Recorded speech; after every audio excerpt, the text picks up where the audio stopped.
This story has been in my family for years, but I never thought to share it here before. And before you ask, no, this story didn't happen to me. But yes, it is very much true. A little backstory.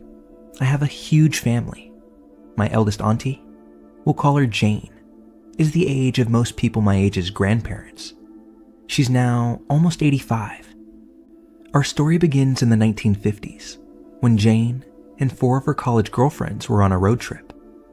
They were on their way home, traveling through rural Wisconsin, still a couple of hours from their destination, when all of a sudden, they started having trouble with their car.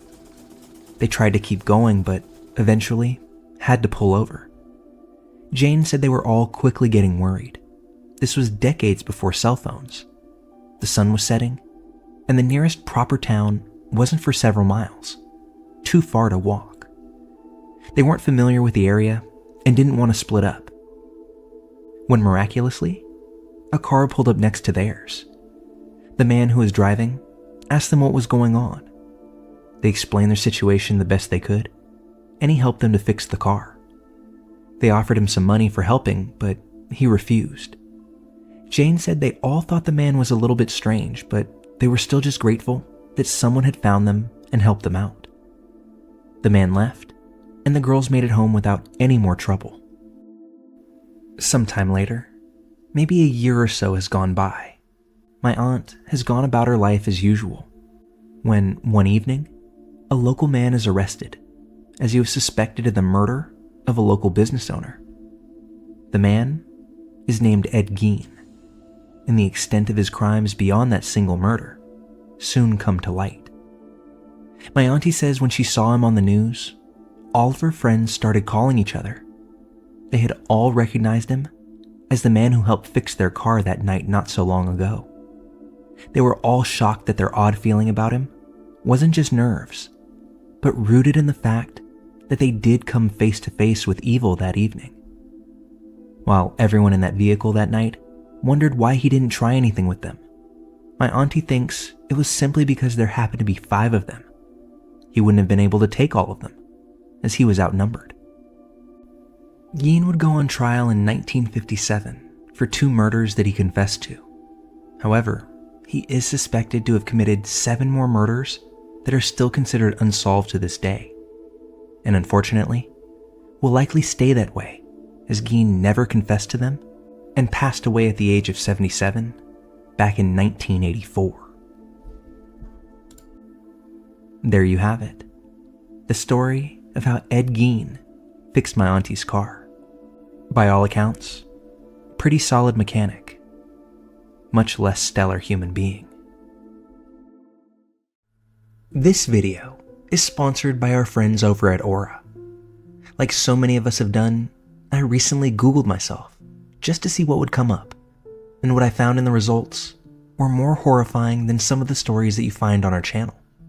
It was way too easy to come across addresses, phone numbers, employers, emails, and tons of other information that I don't just want floating around for others to have. What I was shocked to learn is that data brokers around the internet sell your information to scammers, spammers, and anyone else who may be looking to target you. And that's where Aura comes in. Aura is an absolutely amazing service that I happen to use to monitor not only my own digital imprint found around the internet, but to monitor and safeguard my identity from the millions of bad actors out there who are looking to prey on whoever they can get their hands on. Aura shows me which data brokers are selling my information and automatically submits opt-out requests on my behalf.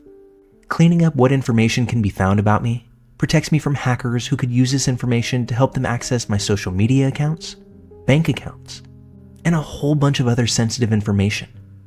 Aura also does much more to protect both me and my family from online threats that I can't see. Features like antivirus software, VPN, password management, identity theft insurance, and much more without having to download several different apps. It's easy to set up, and best of all, I get everything at one budget-friendly price. While many of us have 1 or 2 of these tools already, not having Aura is like locking the front door and leaving the back door wide open, which, as our content has shown over and over again, is not the move to make. Aura is always on, doing the hard work of keeping me safe so that I can focus on other tasks, like bringing you quality, bingeable content, with peace of mind. Aura has already identified and erased dozens of threats directed towards my digital life, and I'm proud to work with them. When I mentioned that I'd like to extend that protection to my subscribers, they told me to say less. Check them out at aura.com/malevolentmischief, or simply by clicking the link in the video description. Take advantage of the free 2-week trial they're currently offering to subscribers of the channel. That's more than enough time to see where your name pops up on Google, what passwords show up on the dark web, beginning the process to mitigate those threats, and doing all that's possible to keep your personal identity safe and secure. Again, that's aura.com/malevolentmischief for your free 2-week trial to keep your identity yours. Now, let's get back to the stories.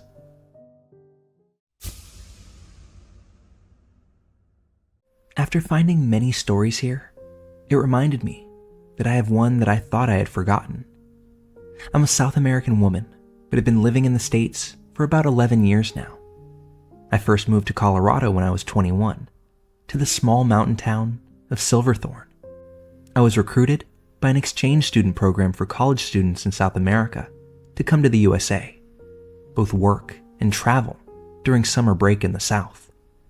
Up to that point, I had never even seen snow in my life, so I was extremely excited to be living in a cold, snowy place for once. I was going to be working at a very popular hotel in the town of Frisco, not too far from the hostel that I was living in. The hostel itself had its own creepy stories, but I won't talk about them in details at the moment. That can be for later, perhaps. So far, I didn't know exactly what kind of job I would be doing in the hotel. All I knew was that I was supposed to show up there on a certain date and time to talk to the owner. The owner was this Ukrainian-American guy that was probably in his mid-40s back then. I show up, introduce myself with all the basic English skills I had at the time, and tell him that I'm excited to start working there. He gives me a weird, long stare, almost as if he was analyzing me. He was a tall man with very pronounced eyebrows. Not one to judge, but the look that he gave me then kind of creeped me out for a second. He then showed me to the restaurant and said I would be working there as a hostess, in addition to delivering room service orders. I didn't really think that my English was good enough to be in close contact with the public back then. I thought I would be working back of the house or housekeeping, but he insisted. For those who are familiar with the area, this part of Colorado is not too far from Vail, so it's needless to say that they get very, very busy during the ski season, and I was dealing with customers from all over the world. That's when I also started helping out as a server during breakfast time, and of course, I'd get a lot of orders wrong because of my lack of English, which made the owner very mad. I remember one time that my coworker and friend was taking a little bit longer to wipe down one of the tables when we had guests waiting to be seated. That's when the owner grabbed the towel from her hand, yelled at both of us to get out of his way, and to stop being so damn useless, before proceeding to throw the towel back in her face. Let me just make one small note here, to say that this girl was also an immigrant like me, although she had fantastic English and had been living in the country for years. The owner would take every opportunity to try and find ways to show us just how slow, dumb, or inferior we were compared to him. Then, at night, after the pace had slowed down, he would then act all apologetic and buy us drinks at the bar, making forward comments about my appearance, and even attempting to caress my legs. I was starting to feel uncomfortable around him and would always try not to be in the same room as he was. During work hours, I would be focused on customers or talking to my coworkers, and I would never make eye contact with him if he were present. On New Year's Eve that year, there was a big incident in the hostel I lived at. I was out that night with a few coworkers of mine, but learned later that one of the residents had gotten way too high on God knows what drug and started chasing down one of my friends inside the hostel. all the while pointing a gun at him, yelling racial slurs, and making death threats. The man got arrested, but it's easy to say that most of us students living there no longer felt safe. While talking about the incident to one of my coworkers the next day, the big boss overheard the conversation and immediately came to check on me to make sure that I was okay. I thought he was being very nice and thanked him for checking. He said I shouldn't be staying at that hostel anymore, given the circumstances, and invited me to stay in one of the hotel rooms, free of charge, for the next few weeks while I looked for a new place. That seemed very generous of him, especially given the fact that the hotel would be completely booked since it was the peak of ski season. I accepted his offer and moved in the next day. I was so overwhelmed with happiness for finally having some privacy. I was sharing a room with 5 other girls in the hostel, and for getting some extra sleep before working my breakfast shift since I was now literally living at work. That was until one night later that week, where I felt extremely exhausted after being slammed in the restaurant all day and delivering orders to several rooms. I was ready to get cozy in my hotel room and go to sleep, seeing that I was off the next day. It must have been around 2 a.m. when I woke up completely groggy and noticed that the door to my room was open. I could see the lights flooding in from the hallway. That's when I noticed the silhouette of a tall person standing inside my room and watching me sleep. I couldn't see a face, but I could definitely tell that it was a man. As I began to realize what was going on, I hear a metal clanking noise, as if someone was undoing the clasp on their belt. I immediately screamed. That person, whoever it was, quickly got out of my room. The next day, I brought this up to management and my coworkers and said that there was definitely someone in my room the night before. They said that I was probably dreaming, or that someone from housekeeping must have gotten into the wrong room. Wrong room? At 2 a.m. Housekeeping? The owner didn't comment on the case and stopped talking to me or even acknowledging my presence after that, which was to my relief. I eventually moved on, got a new job, a new apartment to live in. About 1.5 years after my little incident, while checking the local Summit Daily News, who do I see on the front page? Him, the owner of that hotel. He had been arrested the night before after getting 2 female hotel guests way too drunk at the bar and then, quote, letting himself into their rooms once they had crashed for the night. They woke up and there he was, standing there in the room, just staring at them, seemingly planning what his next move was. They screamed bloody murder and called the police immediately. Now, was it him in my room that night? I'm 99% sure it was, but kind of relieved that I didn't get to find that out. What creeps me out the most about the situation is that what about those nights I completely crashed after having 1 too many drinks? You know how the altitude can affect your alcohol tolerance? Well, I can testify that it really did it for me. I'm from the sea level and not a big drinker, but a few times I woke up with 0 memories from the night before. So the even more unsettling question is, was this the first time someone got into my room? And how many more guests at this hotel had this happened to without them even realizing it?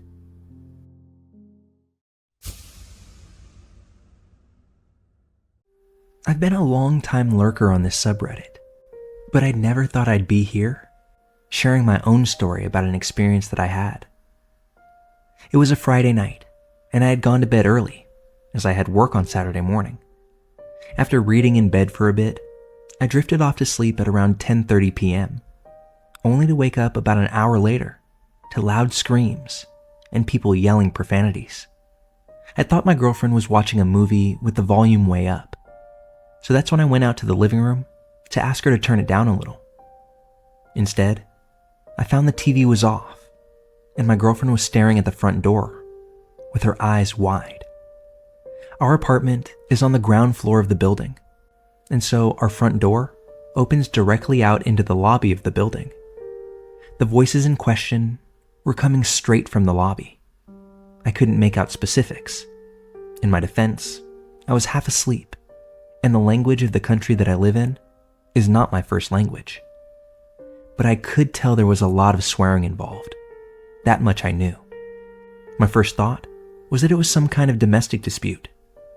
But after listening for a moment, I realized it was a group of men that sounded extremely aggressive.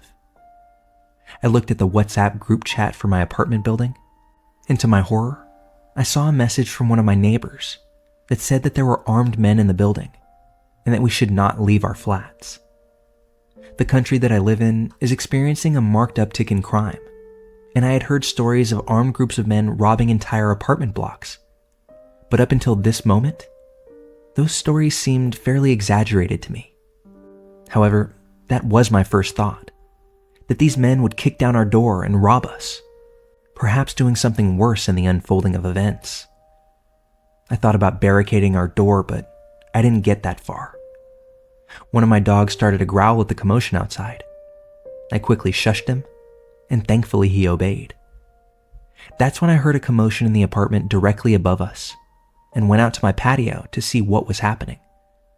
I heard what sounded like a large piece of furniture being knocked over, and women and children screaming in terror. At this point, I had no idea what was going on, but I knew that by now, they would have robbed us already, if that was what they had planned to do. My girlfriend and I decided to hide in a small shed at the end of our patio, monitoring the group chat on our phones. Our larger dog silently stood watch outside the door of the shed, his eyes locked on the sliding door at the end of the patio. I would later find my smaller dog cowering between the washing machine and the dryer. After 10 extremely tense minutes, I heard the screeching of tires, signaling what I hoped was the perpetrators fleeing the scene. Eventually, someone in the group chat said the police had arrived, and breathing a huge sigh of relief, I came out of hiding and finally opened the front door. Alarmingly, on the floor of the lobby, there were zip ties that had been cut, and the security guard was talking to one of the tenants. The man was bleeding from a large gash on his face and appeared to be extremely shaken. Over the next few hours, the entire story would unfold. The man that I saw with the gash on his face was the tenant in the upstairs apartment right above ours, the one that I had heard the commotion coming from. He was the owner of an import-export business and, for whatever reason, had a sizable sum of money, in cash, hidden within his apartment. Someone had obviously found out about it and planned out the robbery that woke me from my sleep that evening. A group of 8 men had followed him into the apartment building's garage and ambushed him as he got out of his car. And judging from the gash on his face, they roughed him up quite a bit. Some of the group of 8 had gone to the lobby, surprised the security guard, and zip-tied him. The remainder of the group had gone up to the apartment, robbed it, and then fled the scene. I find it pretty chilling to think that armed men were only feet from my front door. That if they had incorrect information, or even if they just wanted to, our apartment would have been the first one in the line of targets. I've never been worried on a palpable level that my home or I could be the target for something like this, but we've since figured out a way to reinforce our front door in a way that'll hopefully ward off people with bad intentions, if it were to ever happen. I'm thankful that my neighbor was okay that night and that everyone survived that encounter. Money can be replaced. Life cannot. I also hope my neighbor learned to not keep large amounts of cash in his home. Best to not make yourself a target if you don't have to.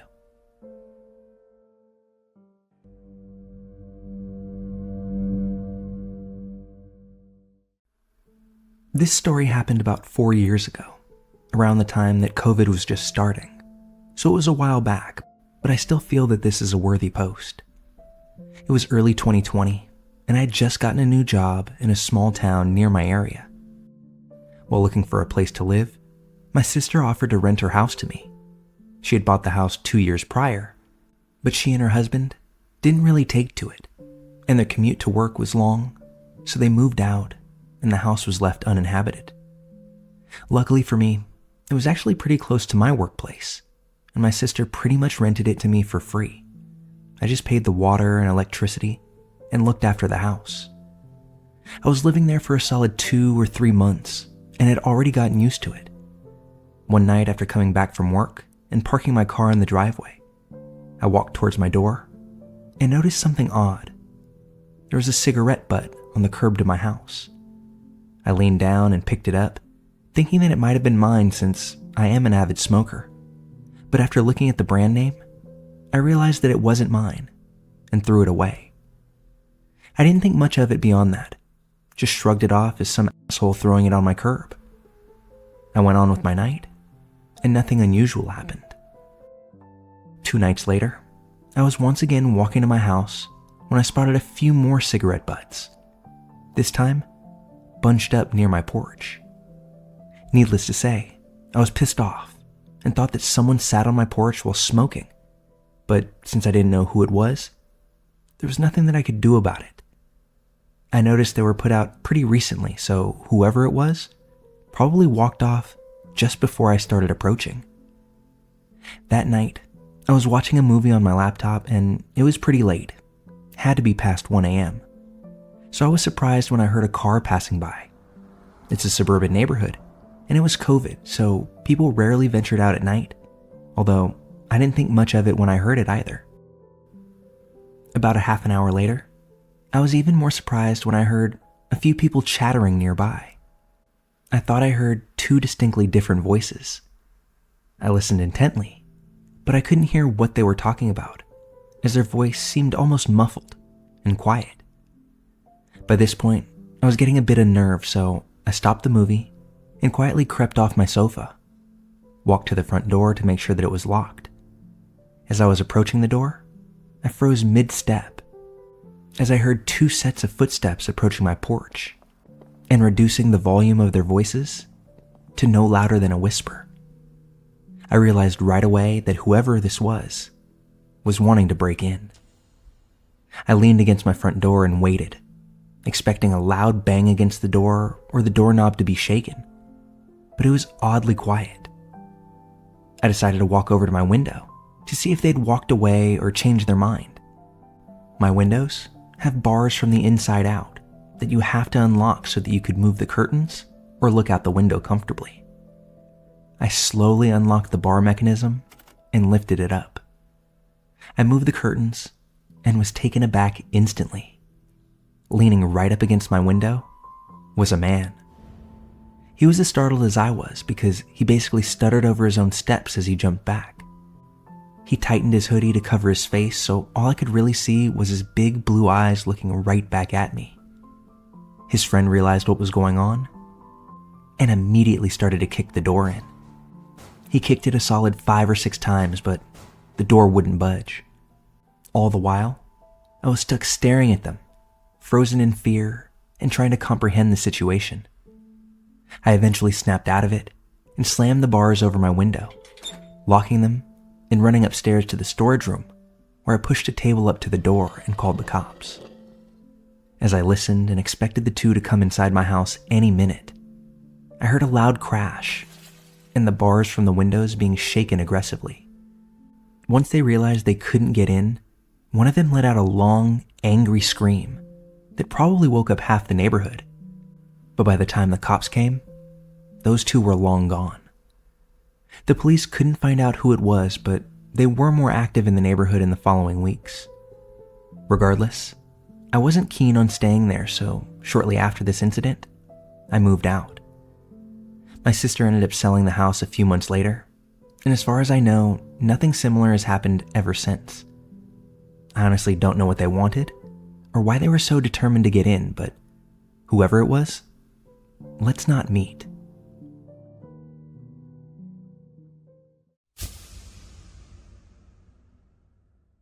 Nobody takes me seriously when I tell this story, so I finally decided to post it.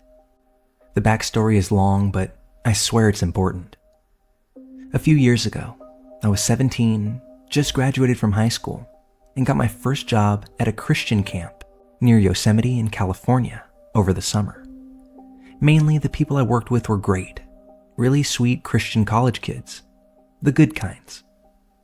There was this one guy though, I'll call him Carl, who I frankly just did not like. Carl was tall, handsome, and charming. He had curly golden brown hair and a smile that could stop your heart. His eyes, though, were dead. He never got those little crinkles in the corners of his eyes when he smiled. It was like the top half of his face was just that, dead. There were things I didn't like about Carl right off the bat. His eyes, for one. That dead smile of his. He also never asked for anything. He'd just try to twist your arm. He'd very softly, very slowly try to manipulate the situation until you almost felt like you owed him. Each time, it felt like a part of my brain shut down. Like it slammed a door shut, and there was a very clear feeling of, no, this isn't right. Not sure if this analogy will land, but he's the type of guy that you save him some food, but do not walk out into the woods to give it to him. Something was that type of wrong. I got along with most of the little cliques at camp. No one really disliked each other, as far as I knew.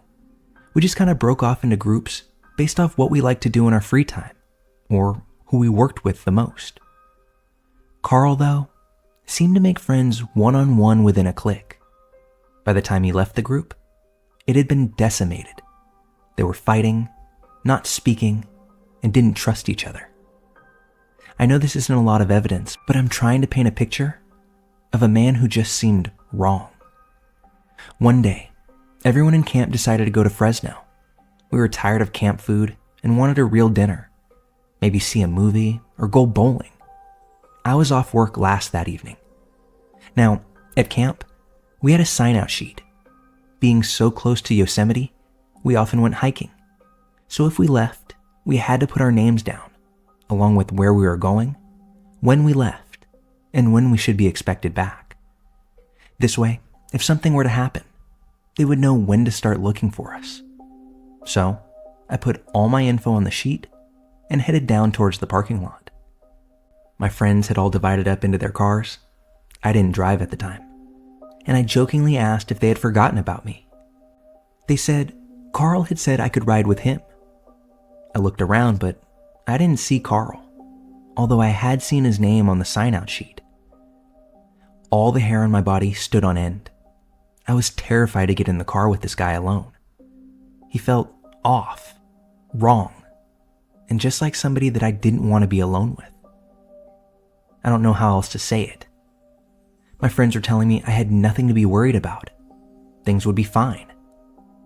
I eventually saw Carl walking towards the parking lot, that same dead smile planted on his face, and everything in me screamed not to get in the car with him.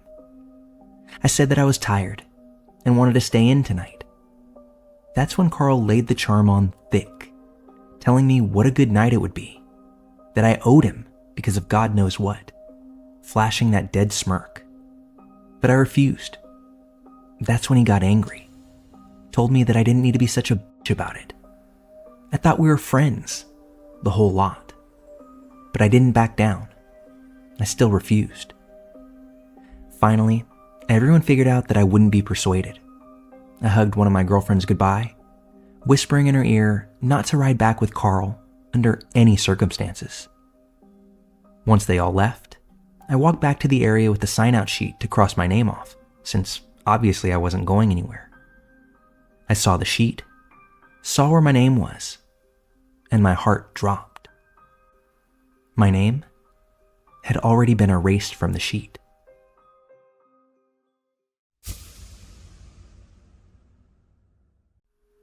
My name is Ben, and I live in Australia. In the southeast of Australia lies the state of Victoria, and in that state lies the High Country, an extremely vast and remote expanse of alpine mountains and valleys that's largely only accessible by vehicles with four-wheel drive and can take days to get in and out of. This place is popular for explorers, deer hunters, and hikers. I own a four-wheel drive truck, and this was the destination chosen to go camping for a few days with my girlfriend Jess. Some time away from the world beyond the reach of mobile phones. The four-wheel drive was loaded up, lists double-checked, vehicle maintenance done, fuel loaded onto the roof racks. The police station closest to our destination we notified of our trip, It's common for people to notify them as a safety measure, especially when not traveling in a convoy. Again, very remote area. And off we went. We were headed to a place called the Onondaga Valley, a remote valley deep in the high country, a huge amphitheater-type valley with alpine mountains rising high in every direction, and a river running along the valley floor. Towards the end of the first full day of driving, we made our way down the last track for the day, skirting the ridge and arriving at the valley floor just as the sun dipped below the mountains. We found a secluded spot to pitch our tent, nestled in amongst the eucalyptus trees by the riverbank. It was midweek and off-season, so we were the only ones in the valley that we knew of.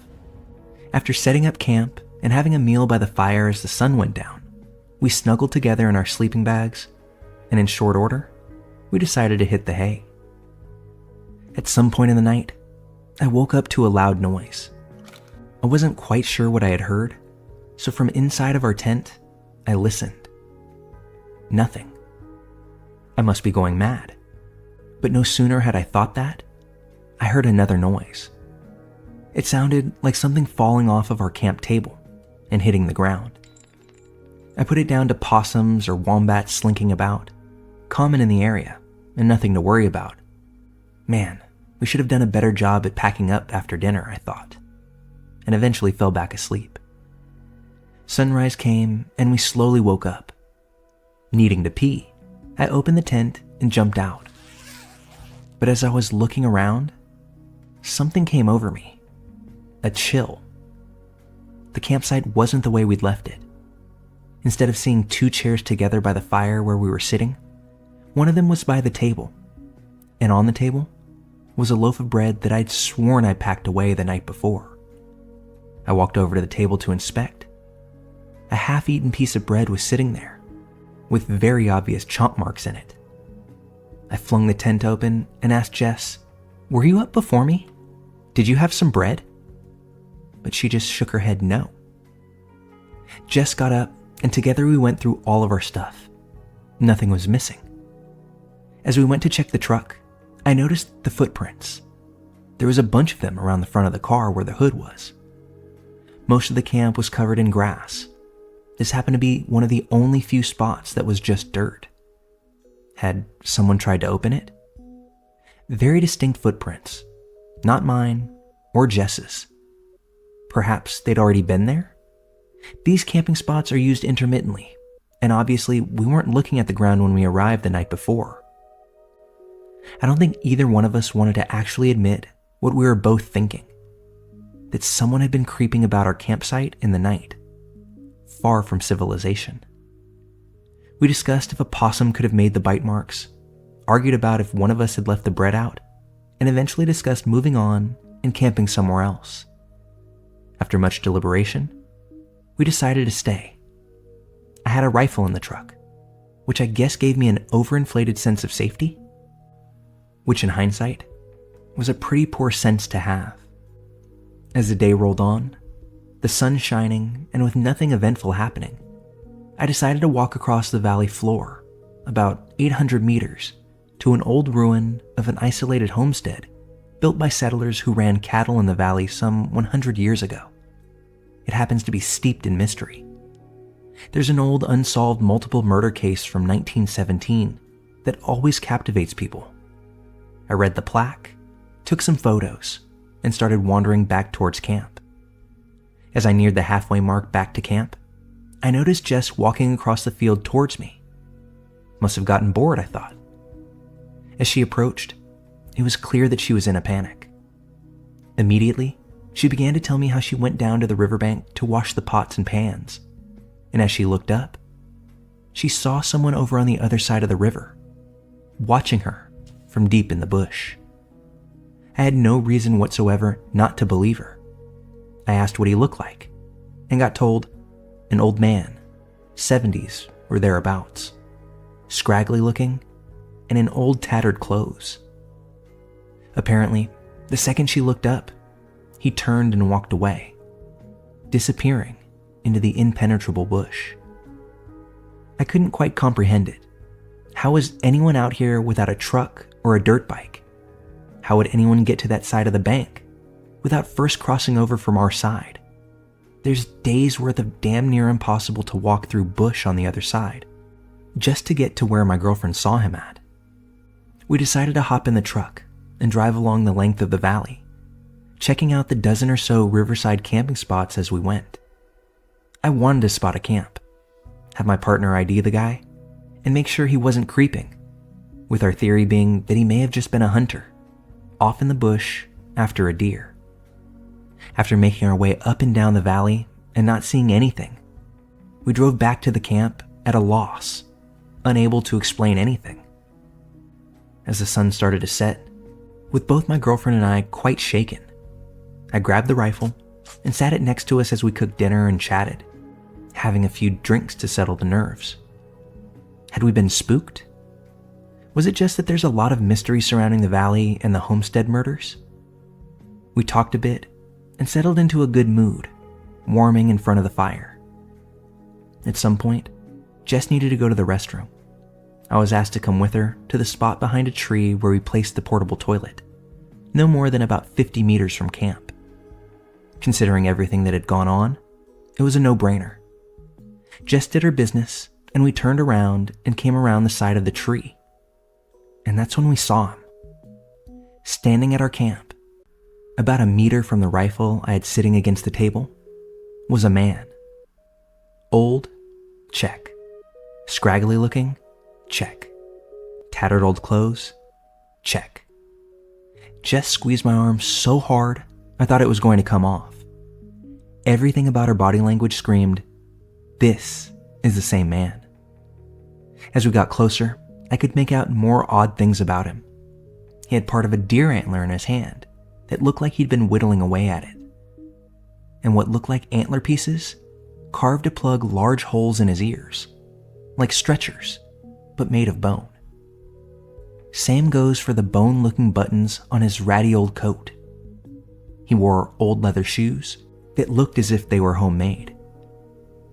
"Good day, mate," he said. "Fuck me, mate. You gave us a fucking heart attack," I said, officially shitting bricks. "Where have you come from, my guy? Everything all right?"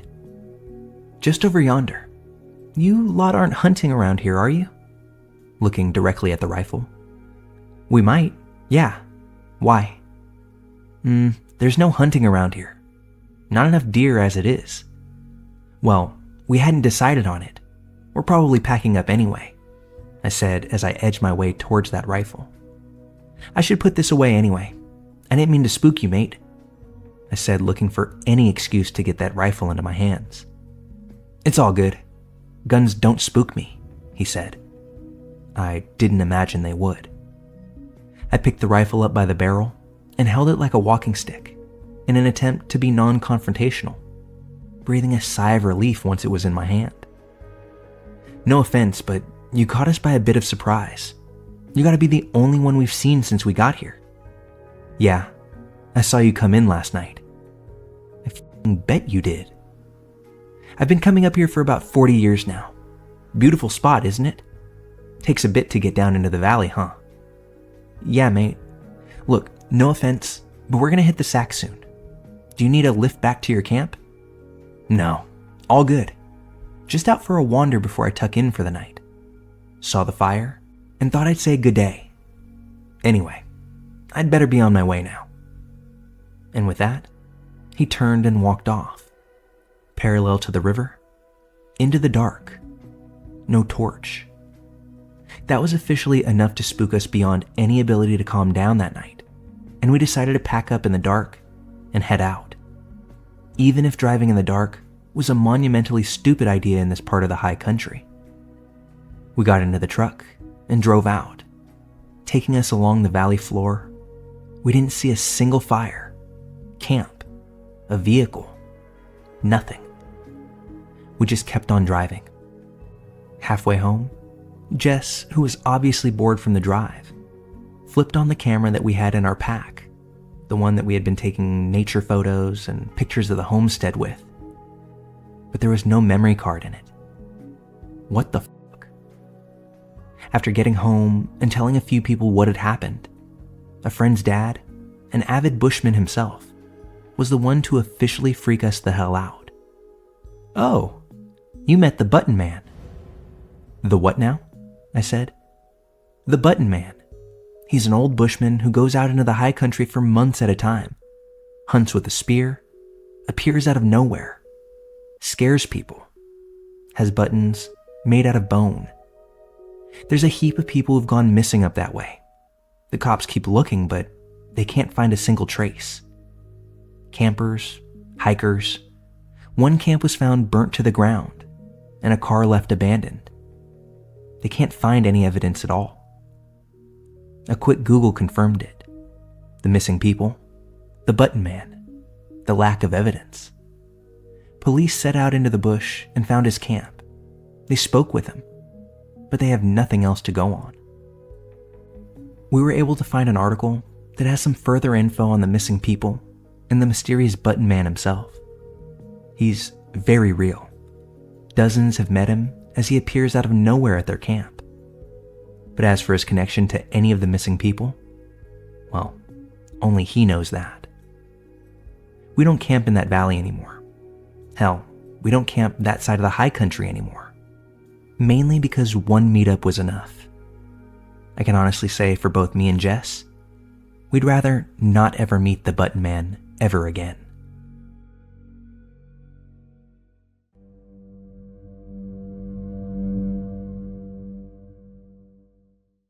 Remember those early days of the internet? AOL software upgrades arrived in the mail on a CD-ROM. Family members often shouted across the house at one another if an incoming call on the landline interrupted the painstaking 10 minutes that it took to get from the America Online sign-in screen to hearing "You've got mail" reverberate throughout the room. Recipients of multicolored chain emails truly pondered the threat against their luck for the next 7 years if they didn't abide by the message's command to forward it on to 7 friends. Better not risk it, we told ourselves as we quickly typed out 7 email addresses in the recipient field. And finding everything there was to know about a person online, something that anyone can do today with a few keystrokes and a credit card, was a lot harder to do back then. But not for Corey. I was 15 years old at the time. Ambiguous and exotic usernames like Pina Colada 33 or Brunette Baby 87 were all the rage. Naive as we early screen name pioneers were, this anonymity was smart. Social media was in its infancy. Zanga was the go-to haven for teens and tweens to vent their angst while informing the world they were currently listening to screaming infidelities by Dashboard Confessional. Everyone was friends with Tom on MySpace. AOL Instant Messenger didn't exist as a standalone messenger service just yet, so it was MSN Messenger or bust. But if you had a true AOL account like I did, you were set up with all you needed to discover this new, hyper-connected, free-for-all world of the early 2000s, World Wide Web. Your own email inbox, a new page to create a personal profile, access to chat rooms on just about any topic or hobby you could possibly imagine. It was exhilarating, until it was terrifying. One afternoon, I jumped into one of these random chat rooms. ASL, 16, female, Boston. I watched the usual exchange between total strangers scroll across my screen for several minutes, hoping to find my opportunity to finally chime in and introduce myself. Ultimately, I got bored and left the chat without typing a single word, when an instant message appeared on my screen. "You didn't say anything," the message read. "Why not?" "Who is this?" I responded, confused by the username that I didn't recognize. "I'm Corey," he responded. "I'm 16, 8th grade, in Lake Charles, Louisiana. What about you?" 16 and in the 8th grade? Yikes. And yet, I was intrigued. "So, did you get held back twice, or what?" I teased. And so the conversation began. We struck up a brief online friendship that afternoon. He shared a photo. Freckled face, brown hair, nothing I'd rate above a 5 on hot or not. Yet, Despite the friendliness, I refused to tell him where I was from, or anything personal about me beyond my first name and age. I knew little about the dangers of the internet, but I wasn't dumb either. My username was a fruity drink and some numbers, right? Safe enough is what I figured. For background, I did have one of those AOL user profiles. Its standard features included a profile picture and a questionnaire to fill out fun facts about yourself. My photo was one of me with several friends, with no indication of which one was me whatsoever. A few days later, Corey messaged me out of the blue. "You're beautiful." "What?" "Brunettes with green eyes, man," he responded. Somehow, despite my photo containing 3 other friends, he'd accurately identified me. "I would love to see you sometime." I felt my skin prick. I politely told him something to the effect of that not being possible, and quickly logged myself off. Friday the following week, I was sleeping over at my best friend's house. I was logged into my account in the background as we thirstily browsed cute guys on Hot or Not. "Who's messaging you?" my friend asked. I knew it was Corey. "Hey, you live in Houston. Your parents are Jim and Sarah, and you live at 1655 South Grand." Now, you know that feeling when you're on a roller coaster during a sharp drop and your heart jumps up into your throat? That was that moment. Fortunately, we managed to find that AOL did in fact have a block user feature that night. That was it. So long, creepy 16-year-old middle schooler with scarily good online sleuthing skills. Although, that goodbye didn't last long. The next day, a screen name similar to Corey's messaged me. He had another account. I quickly blocked that one too. This happened no fewer than 5 more times. I finally went dark for a while. Sure, I missed the thrill of seeing the yellow envelope appear in my virtual mailbox, but it was better than the threat of being harassed by Corey. A few weeks later, I got home from school one afternoon. My little sister was a baby at that time, 14 years my junior, so she had a nanny who stayed with her during the day while my parents were at work. When I walked through the kitchen door, the nanny handed me the phone. "It's for you," she said with a quizzical look on her face. "Who is it?" "I really don't know. Some boy with a twang in his voice. Sounds like he's from East Texas or Louisiana or something." Oh, God. "Hello?" I finally muttered into the phone. "Hey, pretty thing. It's Corey. Hey, so my friends and I are all into the show Jackass. We're thinking of making a trip over to Houston and doing some pranks around town next week. How hilarious would it be if we surprised you at your front door?" I choked out a nervous laugh, mumbled some excuse about having a quiz the next day, and quickly hung the receiver up. For the next few weeks, I slept with a kitchen knife under my mattress. I was absolutely terrified that I'd wake up to this Lake Charles stranger boy on the balcony outside of my window. How did he get my phone number anyway? But just as soon as he'd invaded my sense of security, he seemingly disappeared. No instant messages, no uninvited calls to my home. The knife finally went back to its respective kitchen drawer. 2 months had passed, and it felt gloriously safe. Until the phone rang the first week of summer break. "Hi," the voice said curtly. "Who is this?" I politely demanded. "It's me, Corey." Now, let me be clear. This wasn't the same voice that I'd heard 2 months ago. That voice was dripping in southern syrup. It was young and full of mischief. This new voice was different. It was cold and lacked any discernible accent whatsoever. It was also much older. I knew that I was speaking to a grown man. "I'm sorry I haven't been able to talk to you," he hurriedly blurted. Why did he sound so rushed? "I just feel terrible, but the police came to my house. They took my computers away from me.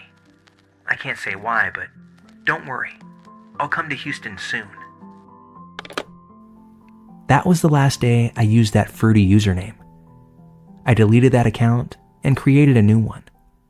I embarrassingly told my parents I'd made a huge mistake, despite having shared nothing that could have easily revealed my personal identity.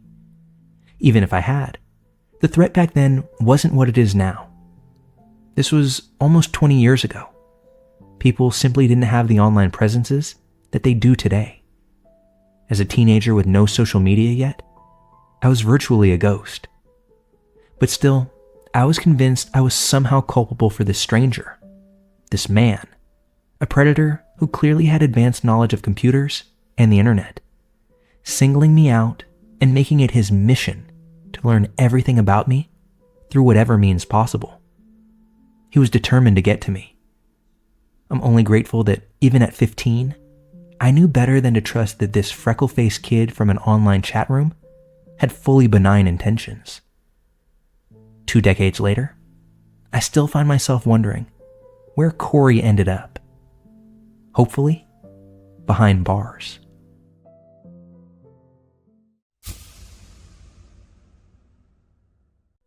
I've been perusing this side of Reddit for quite some time now, but only today am I ready to stop being a lurker and contribute my story to the discourse.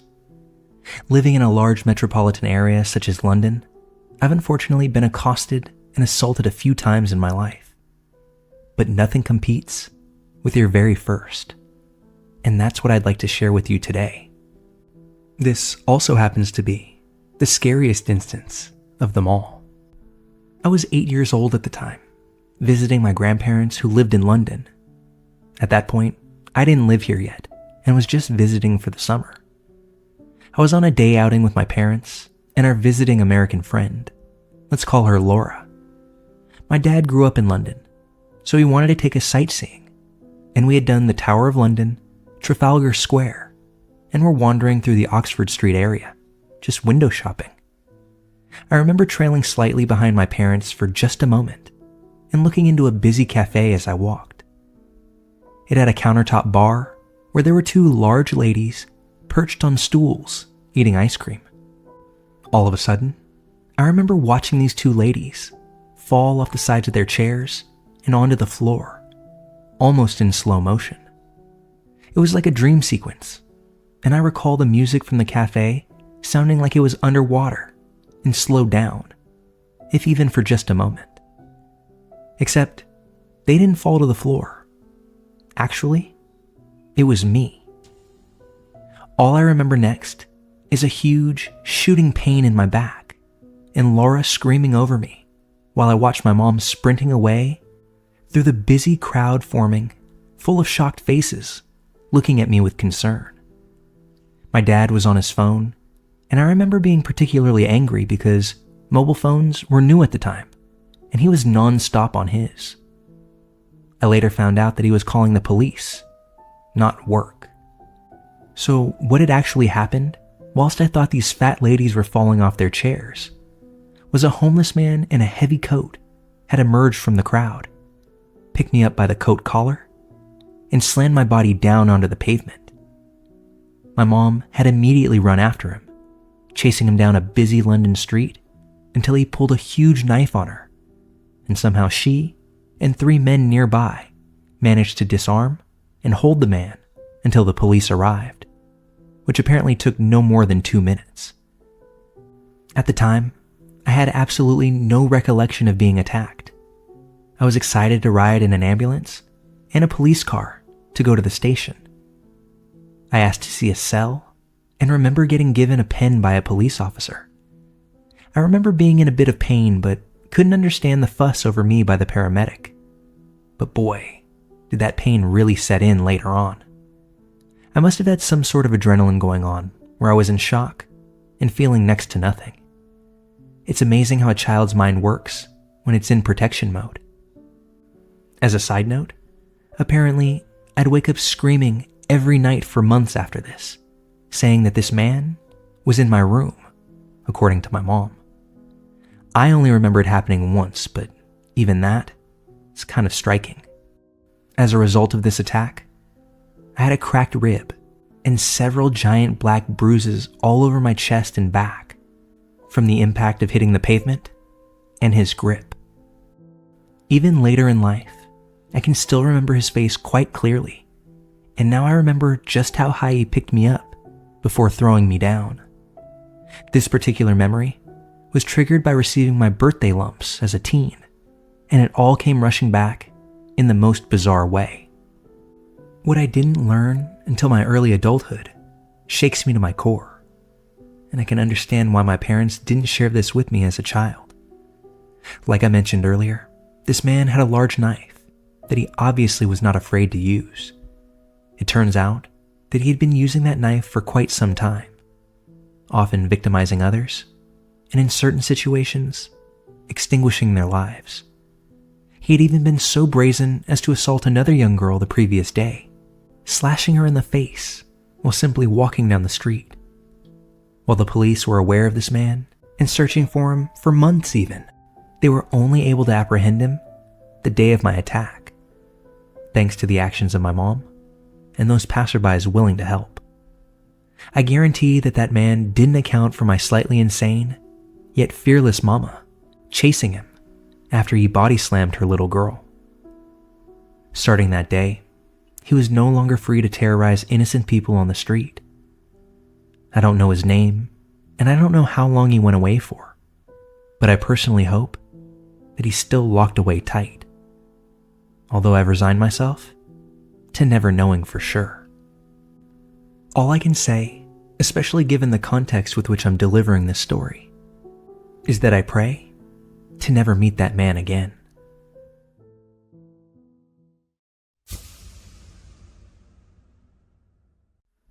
I have 2 Australian Shepherds. One is my personal dog, and the other is a foster. Both are roughly 70 pounds. I took them on a walk today at one of our local wilderness areas that consists of about 50 miles of trails in total. I've been there dozens of times with just my dog and never had any problems. Anyway, we're walking down the trail, and these dogs do bark at a few people that we see. Every time I see someone, we step to the side off the trail and let them pass. I apologize to the people on behalf of the dogs. Most people generally smile and just keep on walking, and we all carry on. So when I see this one guy approaching, the dogs go into their alert mode, and we step off trail so he can pass. He practically gets right up next to us and stops before saying, "Oh, I don't think your dogs like me." I tell him, "No, they're just nervous. I apologize for them being so loud, and at this point, I'm holding them by their harnesses, so they're super close to me. But they're going absolutely bonkers. Angry barking, lunging, growling, the whole range. I know that's not great behavior, but nonetheless." He tells me, "I'm sorry they don't like me. I'm so sorry." At this point, I'm weirded out because he's not broken eye contact and seems rather unfazed by the dogs. I again tell him it's okay, not his fault, and I tell the dogs, "Let's go," and begin to guide them away. We're pretty much past him at this point when he calls out, saying that he's going to keep moseying up the trail. I say all right and tell him to have a good day, and we walk off in opposite directions. I thought it was a strange interaction, but hey, we can all be a little weird, so I didn't dwell too much on it. About 2 minutes later, though, I hear him call out from behind me, and I turn to see him rapidly approaching. He says, I really want to be friends with your dogs. I don't want to leave them on bad terms, and I want to make friends," as he keeps walking up. When I come up on nervous dogs, I tend to leave them alone. Or, if I do try to make friends, I squat down, talk gently to them, extend a hand, things like that. He never did any of this though, and I swear, he never even looked at my dogs, because he kept his gaze trained on me the whole time. This time, the dogs are going absolutely nuts again, but I don't grab their harnesses. I let them have the full length of the leash to put some distance between us and that man. He keeps repeatedly saying that he just wants to be friends. I tell him I don't think it'll happen, and that my dogs just aren't there yet.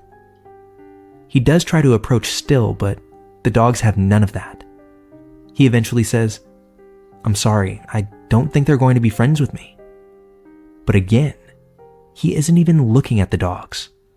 So I tell him affirmatively, no, they're not, and they won't be letting him get any closer.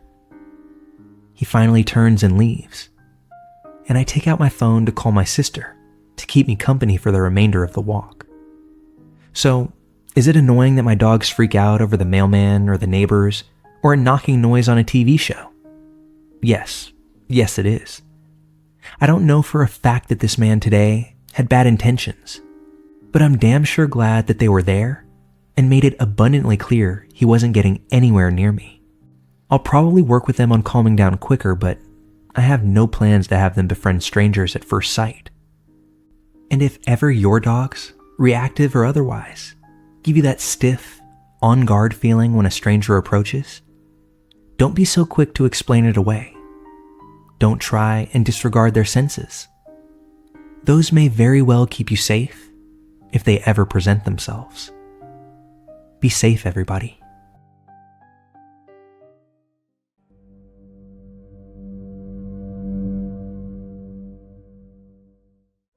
I am, and have been, a paramedic for about 10 years now. My entire career has been spent in emergency medicine, responding to 911 calls and providing advanced life support for life-threatening illnesses and injuries. The calls that we respond to range from inappropriate use of an ambulance to being minutes away from death. And oftentimes, it's already too late. If you've heard any of my other stories here, then you know the background. But in 2014, I moved to another city, a couple of hours away from home to work. The city was smallish, less than 100,000 people, but the ambulance serviced the entire county where the city resides. At the time, there was a significant oil boom in the area, so thousands of people flooded the city and county to work in the oil fields nearby. This caused the city to get a little rougher, as you had people from all over the country moving there to work. And that many people in a small place increased the cost of living. With that, we saw a large increase in violent crimes, as well as traumatic injuries. We as paramedics worked 24-hour shifts, which weren't too bad on their own. The days were usually somewhat busy, and at night, the ambulance station had rooms with twin beds that allowed you to get some fairly decent sleep. Most of the calls that would classify as crazy, creepy, or scary, those tended to come at night. The day that this story takes place was a little different than normal. Normally, I get an EMT basic partner, which means since I'm the advanced provider on the truck, I get all of the patients. But today, I had another paramedic partner because we were training in a new hire paramedic. It was her first day in FTO, Field Training Orientation. This means we generally let her take the calls and sit back and evaluate her performance to ensure she's capable and doesn't kill anyone. This was her first job after graduation, so she was still pretty green.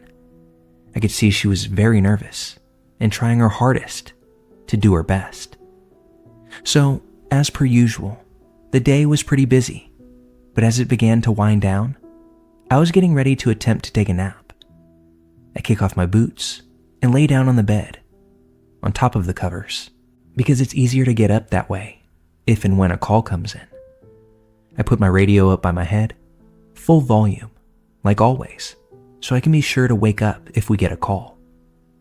Sure enough, as midnight rolls around, I hear a call go out. Dispatch says, "Man who has been stabbed is not breathing." Luckily, it's not my call, and another ambulance responds, so I go back to bed, or at least try to.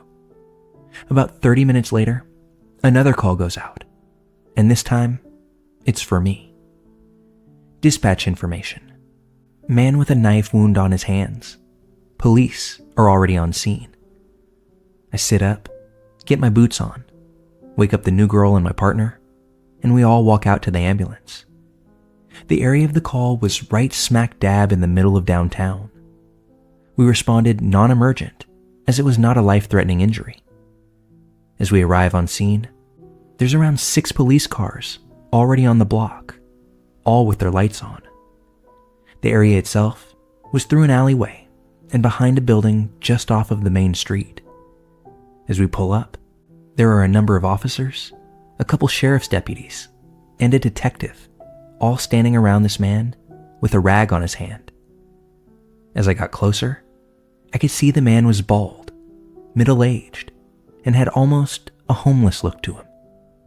He also had a big dark spot right in the middle of his forehead. One of the officers approached me to fill me in on what was going on before I talked to the guy and begin treatment on him. The officer tells me the man has a large laceration on the back of his hand that he received from a knife. At this point, I was still a bit groggy and didn't quite put 2 and 2 together. The officer says the man said he was attacked by another man and that he is probably going to need stitches.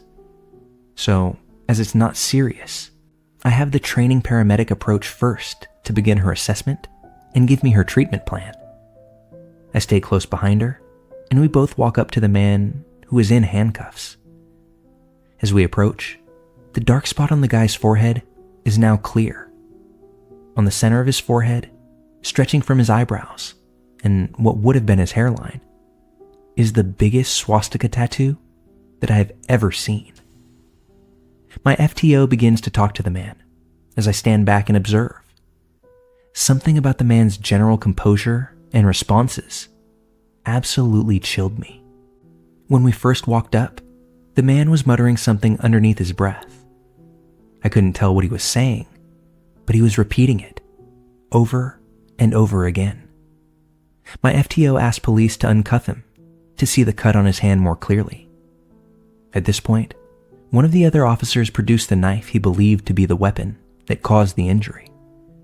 The knife was in an evidence baggie, and it was covered in blood. The knife itself was nothing special. It just looked like a cheap plastic pocket knife, like you would buy at some cheesy gift shop. It was a folding knife with a black plastic handle and a blade that was no more than 3 inches long, with a bit of serration towards the handle. The man showed us his hand. On the back, cutting right through another large swastika tattoo, was a laceration that went from the base of his pinky finger to the lower fleshy part of the thumb. It was quite wide also, approximately 3 centimeters, exposing the bone of his metacarpals as well as tendons. The bleeding had mostly stopped with pressure from the towel he was holding onto. When my partner asked the man what had happened, the man then repeated to us what he had been repeatedly muttering to himself. "I killed him, man. He's a dead man. I had to have killed him. He's gotta be dead." At this point, I'm starting to put it together and understanding the larger picture. We get the man into the ambulance so we can assess for any further injuries that we may not see under his clothing. After a thorough search, we realize there are no other injuries, so we begin to transport him to the hospital. My FTO bandaged the man's hand, and as we're driving, I start to ask questions to try to figure out the details. The man told me everything I wanted to know, and never lost that chilling vibe, staring distantly as he recounted what had happened. The man told me that he is homeless and was wandering around when a friend offered him a ride. He says that he was leery of the man, but decided to get in anyway and accept the offer. The man said the friend began asking him if he hated. The man said he didn't and that he wasn't racist. He tells me this is when his friend became upset with him and tried to stab him with a pocket knife. The man said he attempted to defend himself, managed to wrestle the knife away from his friend, and stabbed him back before jumping out of the car and running.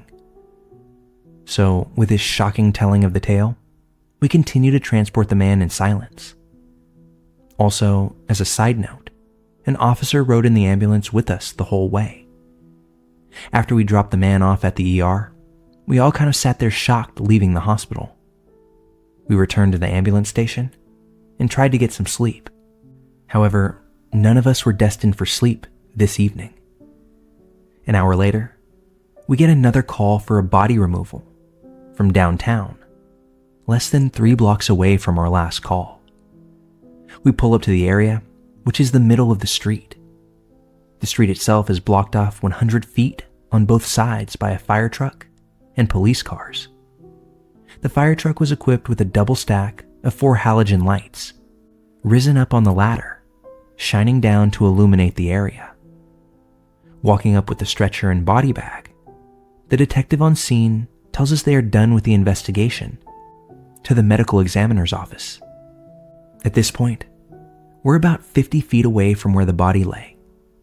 From where we are, I can see the person lying in the middle of the street. We get closer and take a few minutes to examine the body. What I see, and putting together what I was told, is astonishing to say the least. The man, another middle-aged man, appears white, possibly Latin, laying in the middle of the street on his back, with his arms spread eagle and his legs straight out. There's a vehicle parked on the side of the road, with its driver's side door still open. I figured that must be this guy's vehicle. It was parked neatly, not haphazardly or incorrectly. The deceased man has streaks of blood coming from his nose and mouth, with several small puncture wounds on his face and cheeks. Looking at his torso, there are about a dozen more knife-shaped puncture wounds in his chest and abdomen. Most of the wounds were so jagged and barbaric looking, you could see fatty tissue pushing out of them. There wasn't much of a blood puddle under the man, but a very long trail of blood ran from the man to the side of the street where the curb was. The blood then continues its flow another 10 feet along the curb before spilling into a storm drain. With that much blood loss, the man had exsanguinated and bled out there in the middle of the street. We packaged the man into the body bag and transported him to the ME's office. When we got back to the station, my charge medic told me that the officer that rode with the first patient requested that we fill out a report on what we heard the man say. Thankfully, the rest of that shift was rather uneventful. From that night, I'm going to fast forward about a year. I received a call from the state's attorney. He asked me if I remembered this call, to which I informed him that I did. He told me that the first patient from that evening is going to trial for murder, that man is pleading not guilty, and that the attorney would like to go over my statement with me, as I would be a key witness and require my testimony in court. We went over my statement and we talked about it a bit. Then he told me he would be in touch and wished me a good day. A few days later, he calls me back up again and informs me that the man has changed his plea to self-defense and that I was needed in court in a week. Literally a day before the trial, the attorney calls me up again.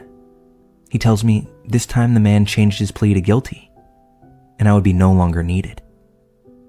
I don't know what happened after that. I never really looked into it.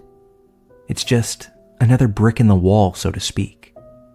A story filed away in my brain, probably never to be forgotten. Another story about encountering somebody on possibly the worst day of their life, or, in other cases, the last day of someone's life.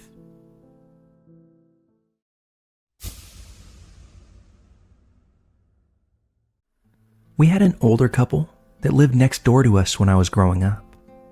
They didn't have any kids and never had any family over to visit or anything. Just the two of them.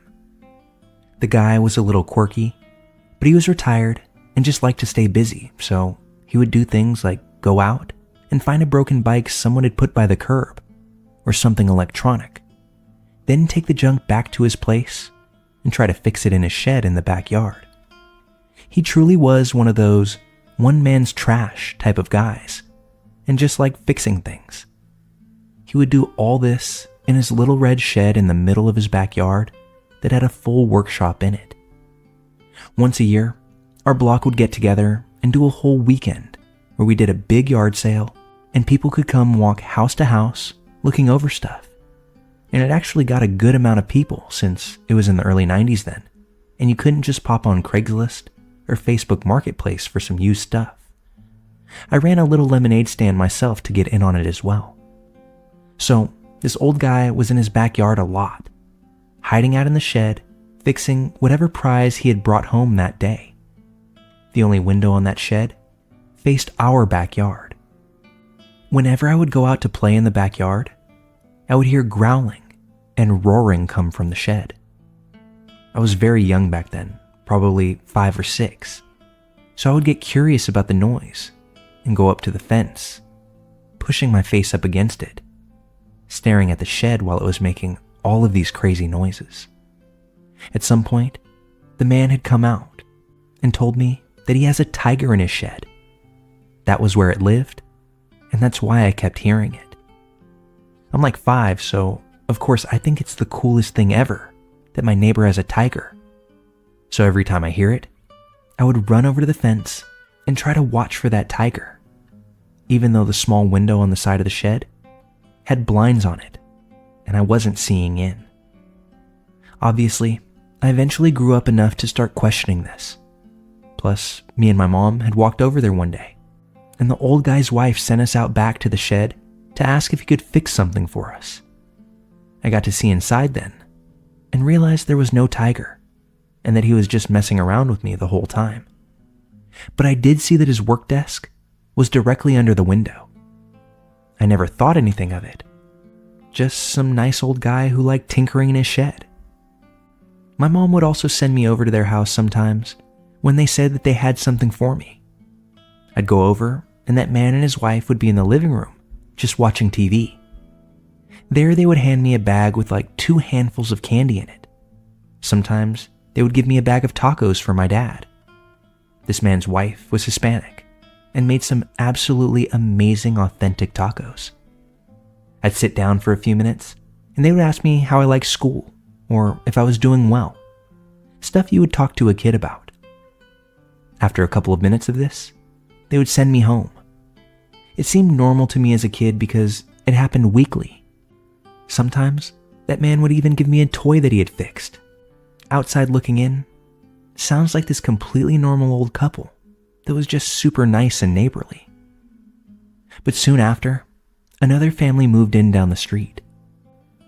This family was made up of a husband and a wife and a 3-year-old baby girl.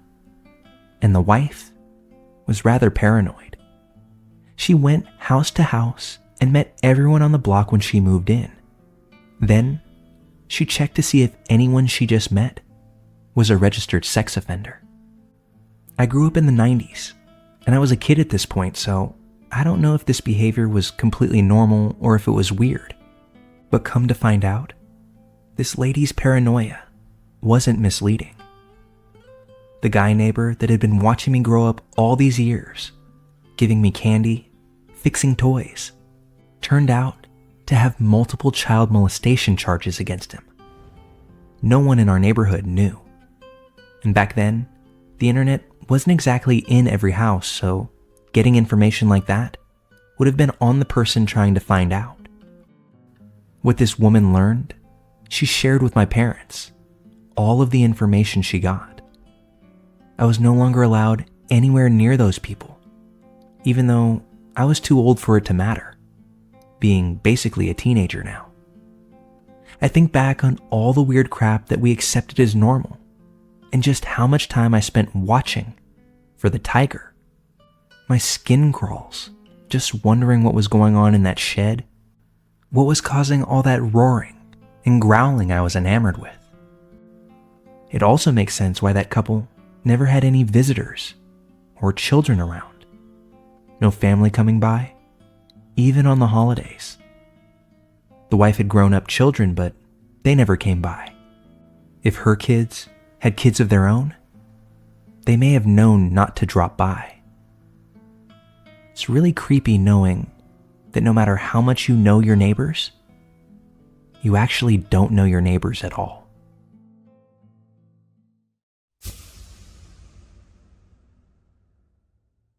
I, a 24-year-old female, was at the gym just doing cardio on the treadmill. It was pretty empty there. Not very many people on a Thursday afternoon. I always use the treadmills in front of the mirrors so I can pay attention to my surroundings like a safe young woman should.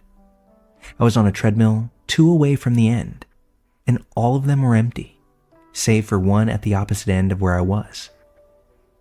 This man gets on the treadmill right next to me, which is weird in and of itself, but okay. I had my headphones on, and I'm watching Criminal Minds, but every so often I look up at the mirrors just to check my surroundings, and every time I glance up, this man is staring at me. Around 37 minutes into my 45 minutes of planned cardio, this guy drops his phone off the side of his treadmill, closest to me. I was watching in the mirror as it happened, and he basically threw it down next to me. That's when he gets off the treadmill, picks his phone up, and then taps me on the shoulder. Now, at no point during this interaction did I take my headphones out, so I couldn't really hear what he was saying. I did hear that he introduced himself, although I didn't quite catch his name. And then he asked me my name. I gave a fake one, all the while still focusing on my workout. He then said something else, but I couldn't decipher it because Derek Morgan got into a shootout. I just nodded and returned to my show, clearly uninterested in whatever he had to say to me. At this point, I only had like 5 minutes left, but once again, every time I looked in the mirror, he was looking directly at me. I finished my workout and went to the stretching area that is near the treadmills, still in front of the mirrors. I also took a glance at how long he'd been on the treadmill, and it was something like 8 minutes, so not actually long enough to be a real workout, or honestly even a warm-up. When I moved to the stretching area, he moved to the closest machine, all the while still staring at me. Using the mirror, I started counting his sets and reps, so in the middle of his next set, I got up and left, thinking this would give me enough time to get to my car and leave before he even noticed I was gone. I walked out the front doors of the gym with a little speed to my steps. Not quite a run, but definitely not lingering any longer than I needed to. I beeped my car to open the doors for me, got to my driver's side, and went to sit down. In the half second between starting the car and reaching for my seatbelt, my passenger side door is flung wide open. I dart my eyes over just in time to see Gym Guy leaning down, looking at me, and attempting to swing a leg into my car as if he wants to sit shotgun. I instinctively yell, "Don't touch my car," as I throw my car into drive and quickly floor it out of the spot with both doors still wide open and Gym Guy laying on the ground in response to how fast I pulled out. For those wondering, yes, my pullout game is strong. And yes, I back into parking spots because I read an article one time that said it was the safest thing to do if there was ever a need to flee quickly.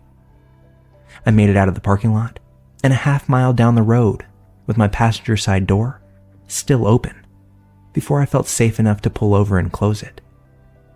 All the while, doing my best to make sure I wasn't followed out by Treadmill Bro. The next day, I went back to the gym to report this guy, but like I said earlier, I never got his name, and the gym didn't want to look at the cameras with me present. They said that once they figured out who it was, they would talk to him, which left me feeling as if they weren't going to do a thing about the situation. So, after dwelling on this incident for another night, I canceled my membership to that gym and don't ever plan on going back. I don't know what that guy's plans were, or why he would even entertain the thought that jumping into my car was a good idea. And it sketches me out to think, what if I didn't respond the way that I did? What skeeves me out just as much is that I told my gym what happened, gave them the info I had, and they pretty much just waved me away. After this experience, I decided not to go back, and have since found a better spot to work out, but what about the next girl that this happens to? Will she have to endure something much worse because the gym didn't take any kind of action when they could? I don't know, but I certainly hope not.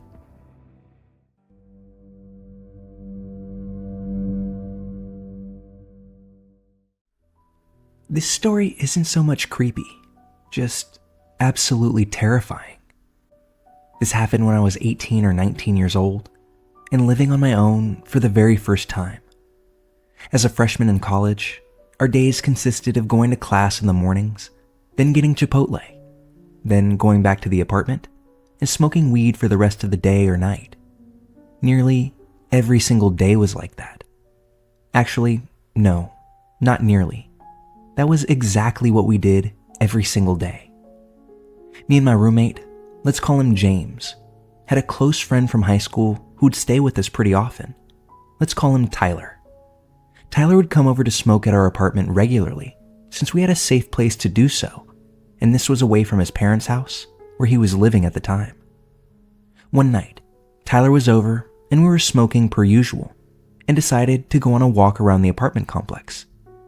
It wasn't late at all, maybe 8 p.m.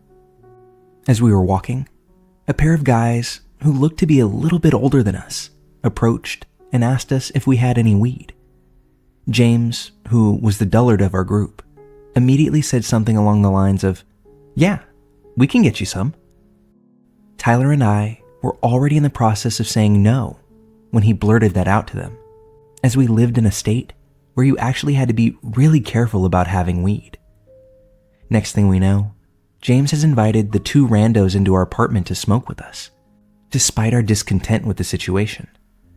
Remember, we're 18 and 19 at the time, high, and overall just stupid as hell. So the two guys come into our apartment. We smoke, and the whole time, they're just being really weird. One of the guys keeps making jokes that he's an undercover cop, saying stuff like, "Notice how I'm not inhaling all the way? Undercover cops can smoke weed, so long as they don't inhale, then it's fine." Now, in retrospect, these guys were just a little older than us and were totally f***ing with us by saying stuff like that. But it freaked both Tyler and myself out. So much so that after the two guys left, we insisted on going and hiding our bags of weed before the inevitable police raid rained down on us. Disclaimer: I know we were stupid for actually thinking that they were cops, but we didn't know any better at the time. We were paranoid, and all we could think about was the possibility of getting a misdemeanor weed conviction, which carried a $1,000 fine and 1 year probation. Well, let me just say, those two guys do not end up being the creepy part of this encounter. Tyler and I, in a state of weed-induced paranoia, decided to go hide our backpack full of weed in the woods outside of the apartment complex until we could confirm that our apartment would not be raided. By this point, it's probably about 1:30 a.m. So we set off on our journey into the woods, hide the weed, and identify a few landmarks to ensure that we can find it again, because God forbid we lose that ounce of weed. We feel a lot better after hiding the evidence and set back off towards the apartment. We re-enter the complex and are walking along content with ourselves, back towards my unit.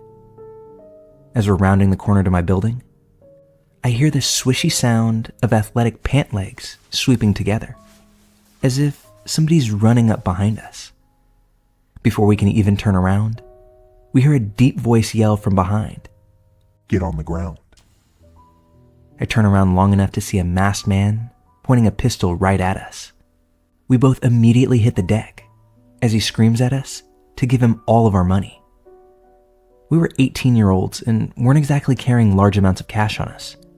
We emptied our pockets, but all we had were our cell phones and empty wallets. The man became increasingly angry and told us to get up, but to stay facing away from him.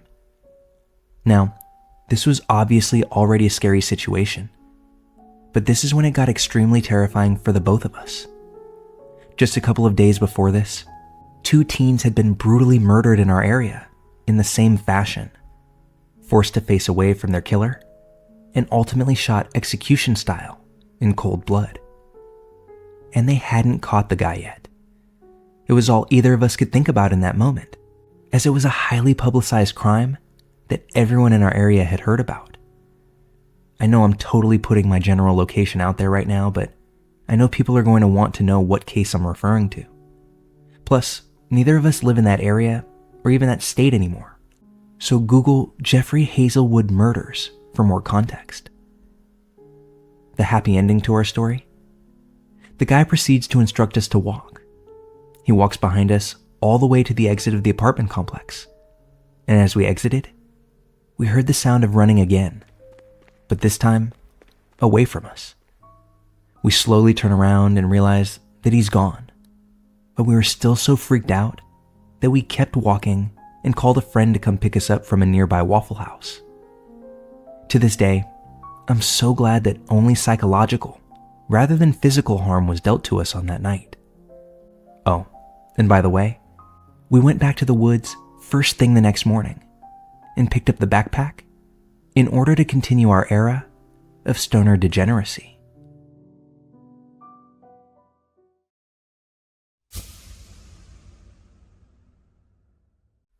So I, a 23-year-old male, am a broke college student, and I thought I could start a handyman business to make a little money while I'm in school.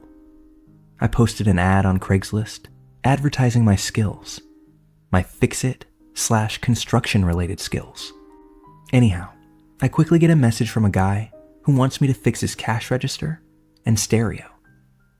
I drive over to the address he provided and fix the cash register fairly easily. Turned out, it was just a broken spring, so no biggie there.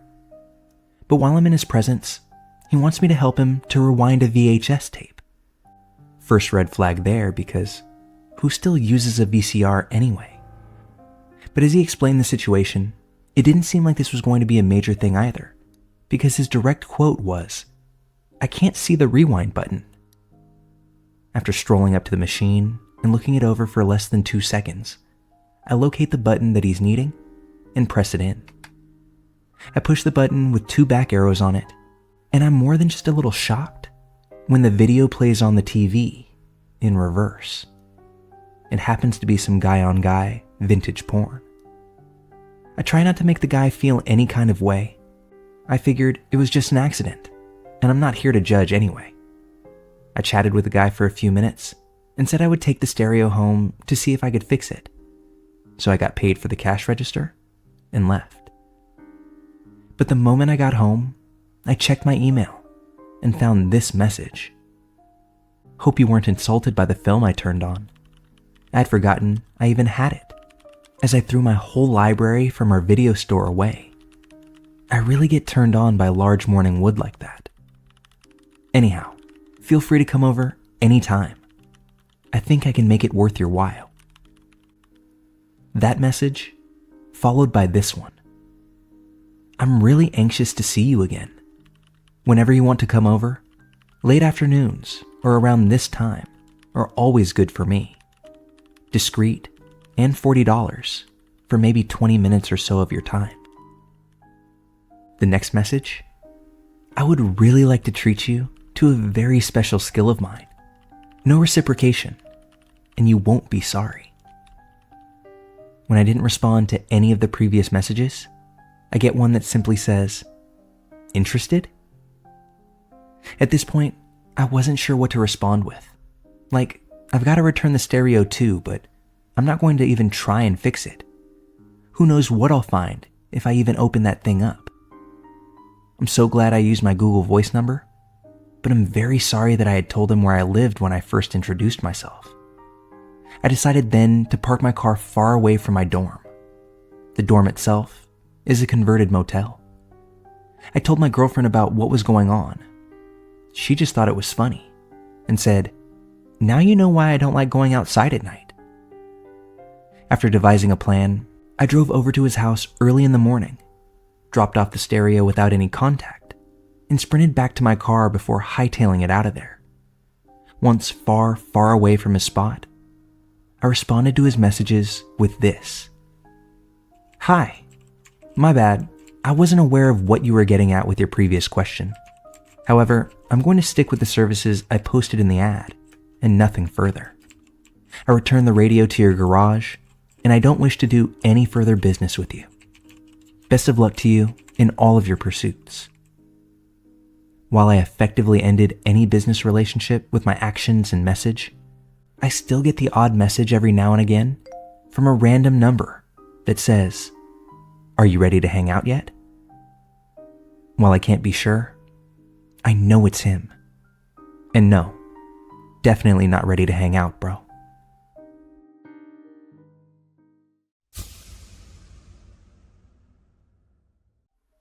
This happened to me when I was just 13. For a little background that led to this, I had just switched to a new school that was further away from home. And now instead of just taking one bus, I had to take a bus, a train, and then another bus to get there. With my now longer commute, I had to leave my house around 6:45 a.m. if I wanted to get to first period at 8:30 a.m. For the most part, I was never worried about safety since public transit was busy in the morning. As I got off the train, I had to cross a big bridge in order to reach the area with the different bus routes.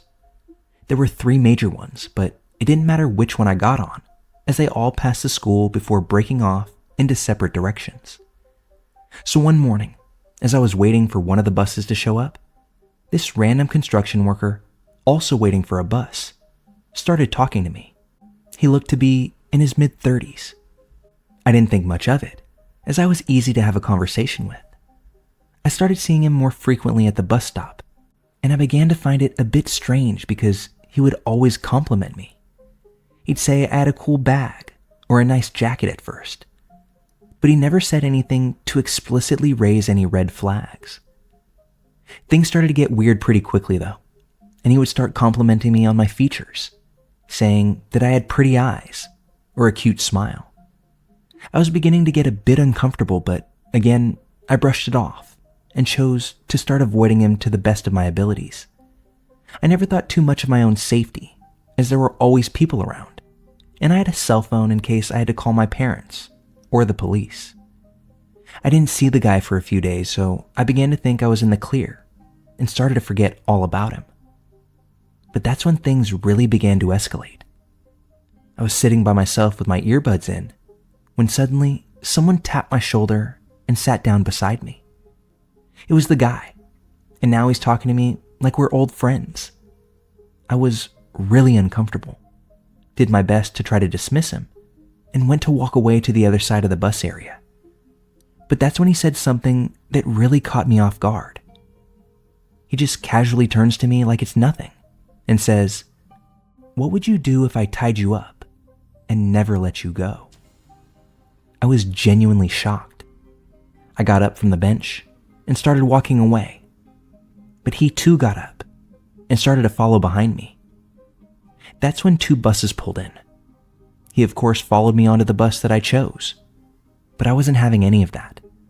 So I got right off and hopped onto the second one.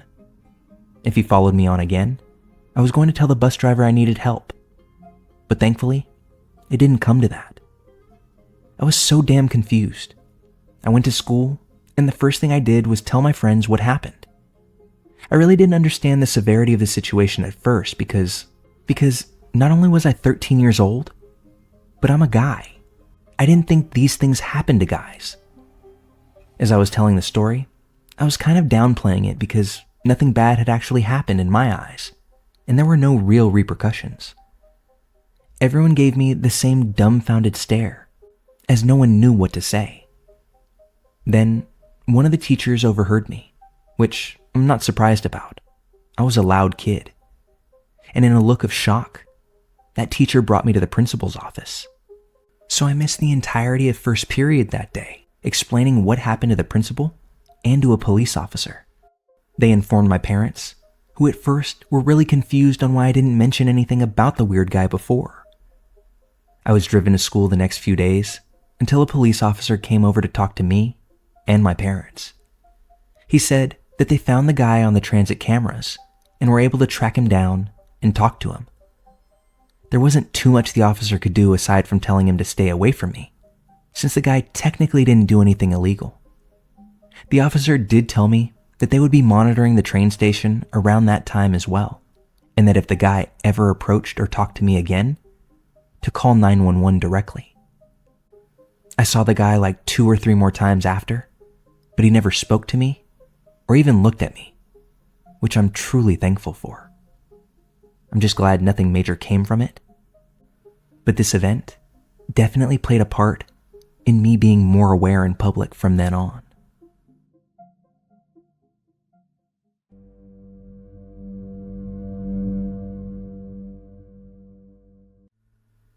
A little bit of backstory for this one. I had just finished high school and had recently turned 18 when all of this occurred. I was looking forward to starting university and was going to be moving out of my parents' house into student housing closer to campus. As a result, I started looking for work closer to where I lived. I found a job about a 5-minute walk from where I was going to be living, and that was perfect for me. I was to be a barista in a tiny little coffee kiosk on one of the coolest streets in our city. This street was sort of known for prostitution and drugs, but it was also super popular as it hosted some of the most interesting events and also contained some of the nicest thrift stores in the city. What was even more ideal about my new job was the fact that I worked right across the street from my best friend. We'll call her Phoebe. At the time, Phoebe was in love with her job. She was actively being given more responsibilities, and she was being promised the world by her employers. Many of these promises turned out to be false, but at the time, the opportunities loomed large above her head. During one of her shifts, Phoebe was approached by a man who had seemingly become a regular at the place that she was working. We'll call him Richard. He told her that if she ever wanted to leave her job, he had just become the manager of a new restaurant a little way down the road. Phoebe kindly denied his offer. He approached her several more times with the same offer before she recommended another close friend of ours for the job. We'll call her Mia. Mia was hesitant to take the position at first because she had a passionate hatred for hospitality and greatly preferred retail, although she needed the extra money at the time, so she took the role. The day that Mia was signing her contract, Phoebe and I both finished work early, around 4 p.m., so we told Mia that we would meet her at her new job once we finished, and then we would go do something fun afterwards. Phoebe and I went to the cake shop next door and sat outside her work while we waited for Mia. Once they finished, Richard followed Mia outside to come and say hi to Phoebe. The girls introduced him to me, and conversation ensued. He seemed like a friendly guy, if not just a little bit awkward. He was late 30s, early 40s, bird-like in appearance, quite short, bald, larger in size, and he seemed to be, greasy? As the conversation continued, I began to tease Mia a little bit, as friends are known to do. I saw no harm in it, as she was one of my best friends and she had made a similar joke at my expense prior to this interaction. Richard's demeanor suddenly seemed to shift.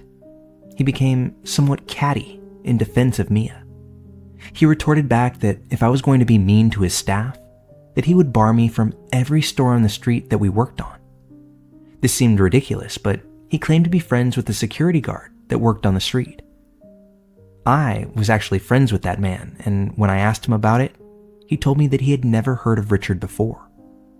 Richard said these things to me as though he was joking, but he was so very persistent about it that I got incredibly uncomfortable and felt tears start to swell into my eyes. It was from this interaction that he nicknamed me Trouble. I also feel it needs to be noted that he didn't scold Mia or Phoebe at all for the same behavior. Phoebe sensed my discomfort and told him that we had to leave as we had previous plans. Flash forward a few weeks, Phoebe and I decide to go see Mia at work again. Richard intrudes on our conversation once more, and again he singles me out from the group, teasing me and only referring to me as Trouble. This time, I just play along as I can tell that it isn't going to stop. He asks Mia if she is after another job, as he needs someone to clean his home and lives all the way out where my parents and Mia live. Mia tells him she can't, as she has too many responsibilities as it is, but I tell him that I might know a few people in the area that might do it. As a means of communication for this job, I give him my phone number. Richard takes this as a sign that I've agreed to do it and begins texting me incessantly about setting up a meeting. This man is much older than me and lives alone in a rather rural area. Suddenly, my instincts kick in, and I try to get out of it by telling him I can't drive. He then says that he'll pick me up from the nearest train station. I don't want to come across as impolite or have my best friend's boss resent her because of me, so I make the mistake of agreeing. However, I tell him that my sister will be helping me as she is looking for a part-time job, and my dad will be dropping us off. I do this in order to have some backup, and so that my dad knows my whereabouts. Richard goes on to complain about how I don't trust him and claims that his house is very small and the $100 he is going to pay me won't be enough to split with my sister. I tell him that I just want to provide her with work experience, and then he finally agrees, asking how old she is. My sister is 17. Richard and I finally find a time that I'm not working to schedule a meeting. This meeting is held at his place of work, and I feel a lot more comfortable sitting in the main restaurant surrounded by people, as I thought he was going to hold the meeting in a back office. We begin to speak about the responsibilities of the job. He tells me it'll be basic things like tidying up, vacuuming, typical spot cleaning. I agree. He then goes on to tell me that he will also be expecting me to do his laundry.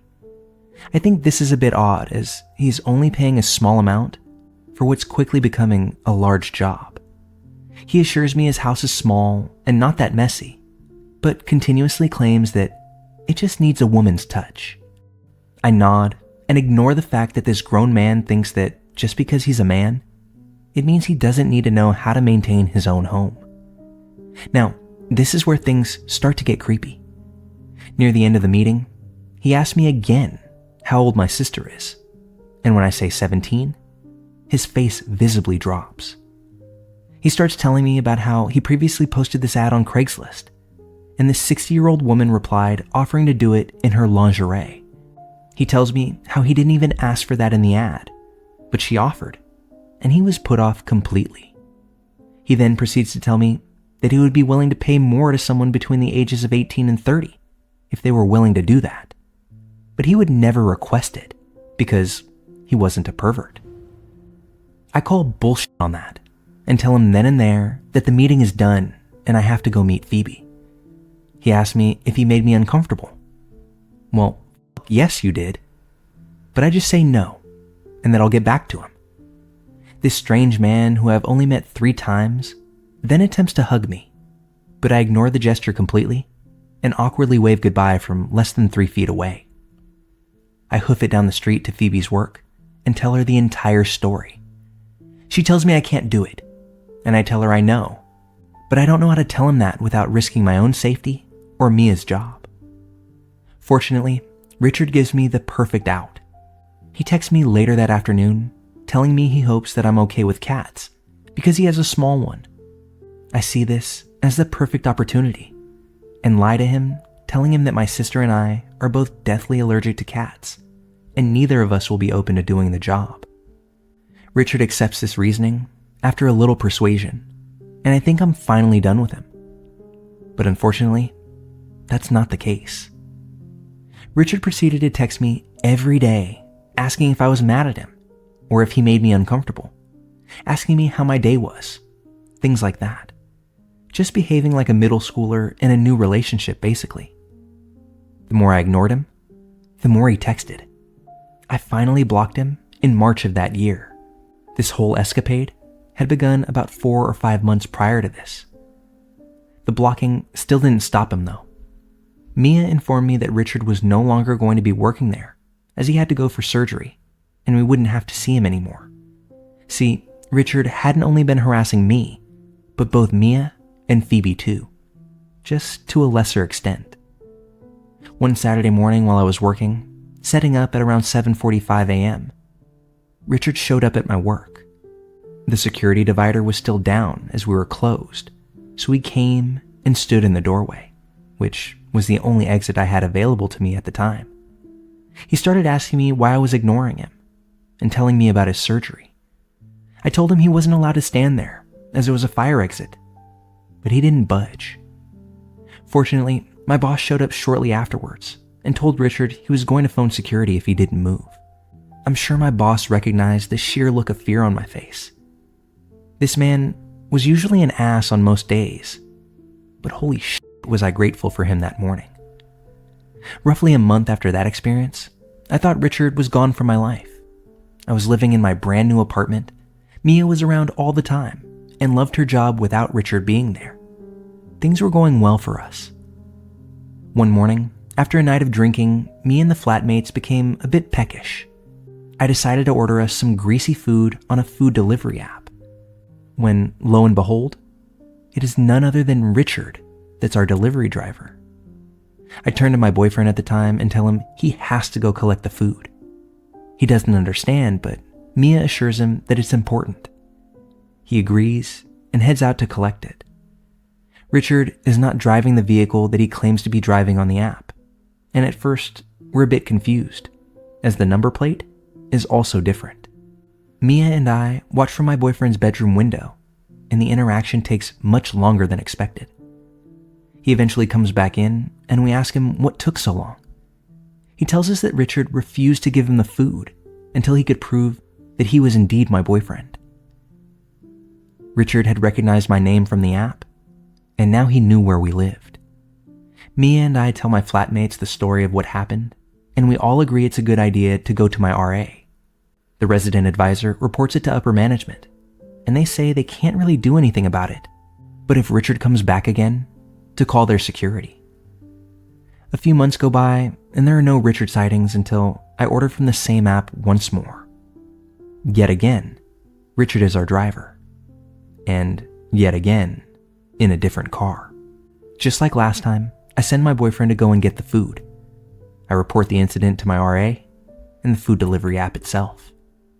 I know I was stupid in not immediately reporting it to campus security, as I had much more proof of the creepy behavior than he had of his own innocence. But I was naive, and I didn't want my parents to find out at the time. Fortunately, I haven't seen Richard since, and for future reference, Richard, let's not meet ever again.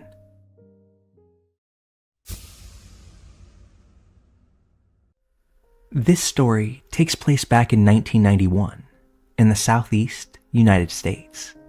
And before you start to wonder, no, not Florida. I was fresh out of a relationship, living on my own in an area where I didn't have much family or many friends. And to add on to things, I had just given birth to my son the day before. My son is the product of the relationship that had just ended. And it ended due to the fact that his father simply didn't want to be a father.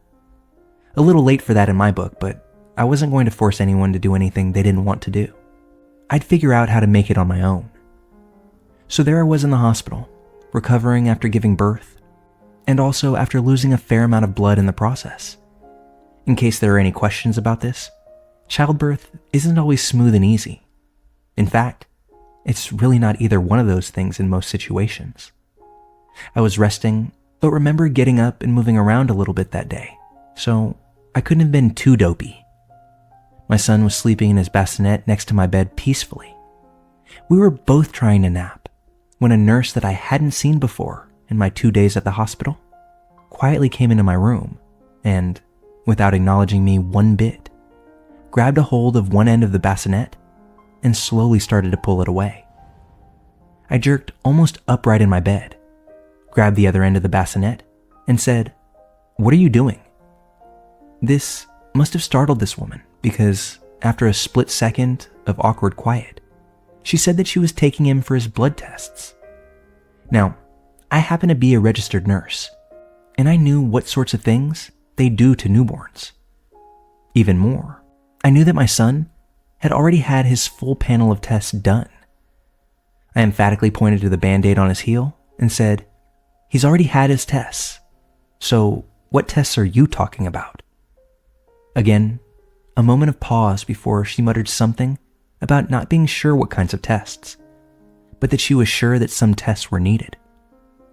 At no point did I take my hand off that bassinet.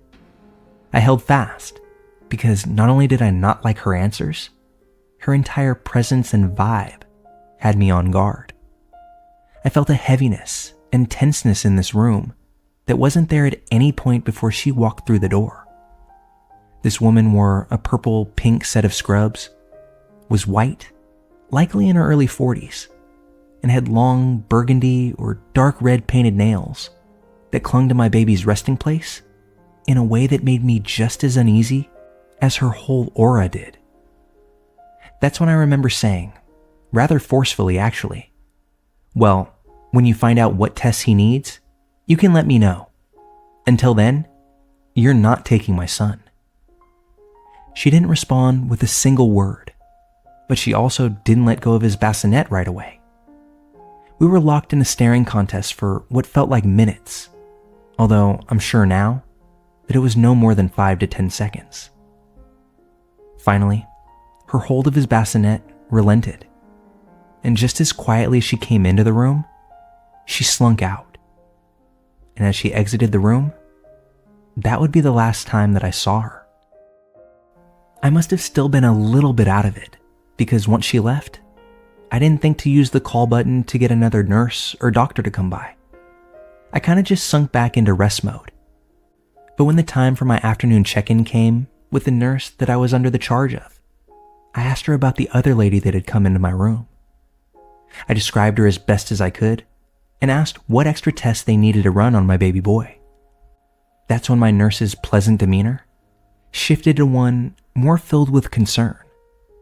She told me that baby boy's blood work had come back perfectly, and there was no order to take more blood. That's what I had thought. But the real shock was when she told me that this particular floor of the hospital only had 3 nurses on duty currently, and none of them fit the description that I just gave her. She called hospital security, and they came to talk to me. After speaking with the officer on duty, he explained that he would look at the security footage and get back to me with anything that he found. But after learning that a non-medical professional, or more likely somebody posing as one, just attempted to remove my son from my possession, I no longer felt safe in that hospital. I asked to be discharged a whole day earlier than what doctors were advising. Now, I'll say that when most people see a nurse walk into their hospital room, they tend to just let them do whatever they're there to do. The idea is that the nurse wouldn't be bothering me if they didn't have to. They're just doing their jobs. But I knew not to be so complacent. In our area at the time, there were several instances of babies being abducted by imposters dressed in uniforms. People that came in and, from under the noses of parents and professionals, simply walked off with infants. Some of these people were caught. Some of them were not. I'll never know for sure, but I absolutely feel like we dodged a bullet that afternoon. My son is now upwards of 30 years old. He's happy, healthy, has a family of his own. But no matter how old he gets, he will always be my baby boy. Mine, not that lady's.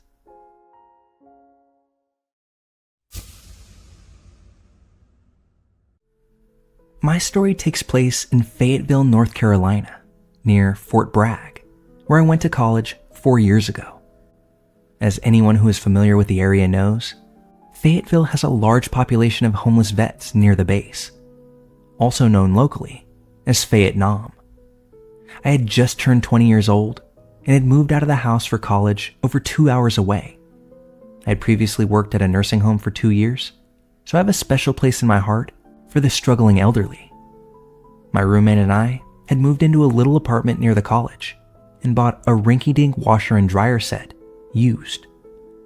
Well, the washer didn't last for a whole week before it burnt out, and we had to start using a laundromat. My roommate was often busy with homework, so I offered to do his laundry for him if he would do mine next week, and he agreed. So I grabbed a bag with laundry accessories, my phone, school books, about $15 in quarters, and our clothes in our dirty hamper, and left the apartment. The layout of this particular laundromat was, at the front of the store, there were 2 rows of washers and then 2 rows of dryers near the back, then dryers on the walls on the left-hand side near the front. There were 2 tables kitty-corner to each other, one at the front left-hand side, one at the back right-hand side, then chairs lining the left of the walls. At the laundromat, I threw all of our laundry into a machine, and pulled out one of my books for school to start studying. I happened to be sitting at the table closest to the exit, towards the front. Out of the corner of my eye, I see a woman with a child sitting down in the chairs to the left. I also see an elderly man with a military hat standing in the middle aisle getting frustrated with a machine. It was really hard to watch, and I felt obligated to help him. I grabbed my bag with all my laundry stuff to come to his aid and asked him if he would like some help with the washer. He said yes. I looked at his washer. He had no soap and was missing a quarter in the slots. As I got closer, I could smell his very potent stench of body odor emanating from his laundry. I offered him a Tide Pod and gave him a quarter. He thanked me, then walked back over to the front tables. I pick up my book to start reading, and he catches the corner of my eye again. He was taking all of his clothes off and putting them in the dryer. He was now only in a white undershirt tank top and his shorts. At this point, I'm realizing that this man is indeed homeless and might have a few screws loose, so I should be careful.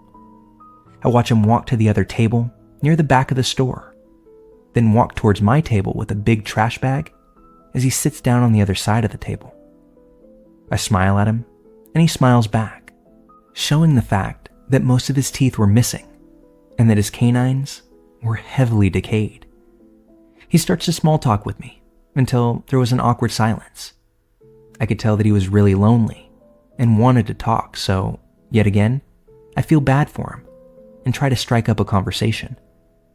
I ask him about his military hat, and he got a flash of pride in his eye as he tells me that he was a veteran that fought in Vietnam and begins to tell me about all the things that he used to do for the military. When he was finished telling me, I told him that my stepdad was a Korean War vet, and I had a lot of respect for those who served and thanked him for his service. He asked me how my stepdad was doing. I told him that he died from cancer when I was younger, but I loved him very much. He looks me dead in the eye and tells me that he was sorry about my stepfather, but that I could call him Daddy any time. Then he puts his hat on me. I start freaking out, thinking this man has lice, so I took it off relatively calmly and handed it right back to him. I wasn't sure if he was trying to be funny or not, but I told him that he was making me very uncomfortable and that I'd rather be left alone to my studies. He nodded and took his bag over to the other table. A few minutes pass, and the lady and her kid that were sitting to the left leave. Just like clockwork, that man comes back over to sit with me, this time without his bag. He came over and apologizes to me and explained that he didn't mean to be rude, simultaneously handing me a bag of candy. I try to decline it, telling him that I have a dairy allergy, but he refuses and puts it inside my bag of soaps. I say thank you, and he nods and sits back down. I do my best to ignore him, but he starts making these noises like he's in pain, just to get my attention. I ask him if he was okay, and he said, "Yeah, I'm just getting old." I giggle, and then he tells me, "I'm sorry, but I have to tell you, you have the most beautiful red hair I've ever seen. You remind me of my girlfriend." I ask him to hold on as I switch my clothes over from the washer to the dryer. But then I ask him about his girlfriend, and he tells me that she died of a heroin overdose 2 months ago. I tell him that I'm sorry. He then asks if I would be his girlfriend, and without a second thought, I then try and convince him that I'm underage, and that would be highly inappropriate. I'm no more than 4 feet 11 inches tall and about 100 pounds, so I figured it would have been believable. He then tells me that he doesn't care about age and can keep a secret. Then he touches my hand from across the table. Shivers went up my spine, and I told him, "I'm sorry, sir, but no, I have a boyfriend." And I yanked my hand back to text my roommate to come help me now. At this point, what had seemed to just be a wayward gaze now seems rather predatory, and my heart is absolutely beating out of my chest. I put my book down inside my bag and start gathering things to get the out of there. I'm trying to be slow enough not to alarm him or provoke any unwanted behavior.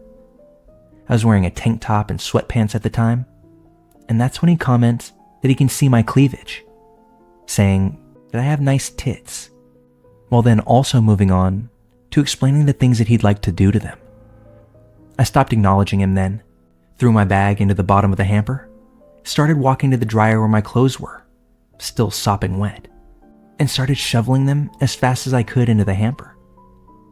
All during this time, he's telling me how he would take me to a hotel and do all of these horribly graphic things to me if he had the money, and that he had over 60 years of experience in pleasuring women. I'm still trying to ignore him, and I've almost gotten all of my clothes from the dryer. He then either picks up underwear that had fallen on the floor in my scramble, or had taken them from my hamper while I wasn't paying attention. The bright blue thong catches my eye. That's when I look at him. I look him dead in the eye as he flicks his tongue through the space of his missing front teeth, just like a snake. He starts bringing my underwear to his face, which I snatch so fast that it startles him. He starts hightailing it to his bag in the back of the laundromat, and I panic and head for the door with all my belongings. I have never seen an old man run so damn fast. He grabs his bag and runs back toward me, asking for a ride to a nearby town if I would wait for him. He grabs my shoulder in my struggle to open the door, and then I scream loud. And for the record, I have some serious pipes on me. He freezes in that moment. I make it out the door and then in my car without hearing him behind me. My guess is that he was looking around the parking lot and laundromat to make sure no one was around.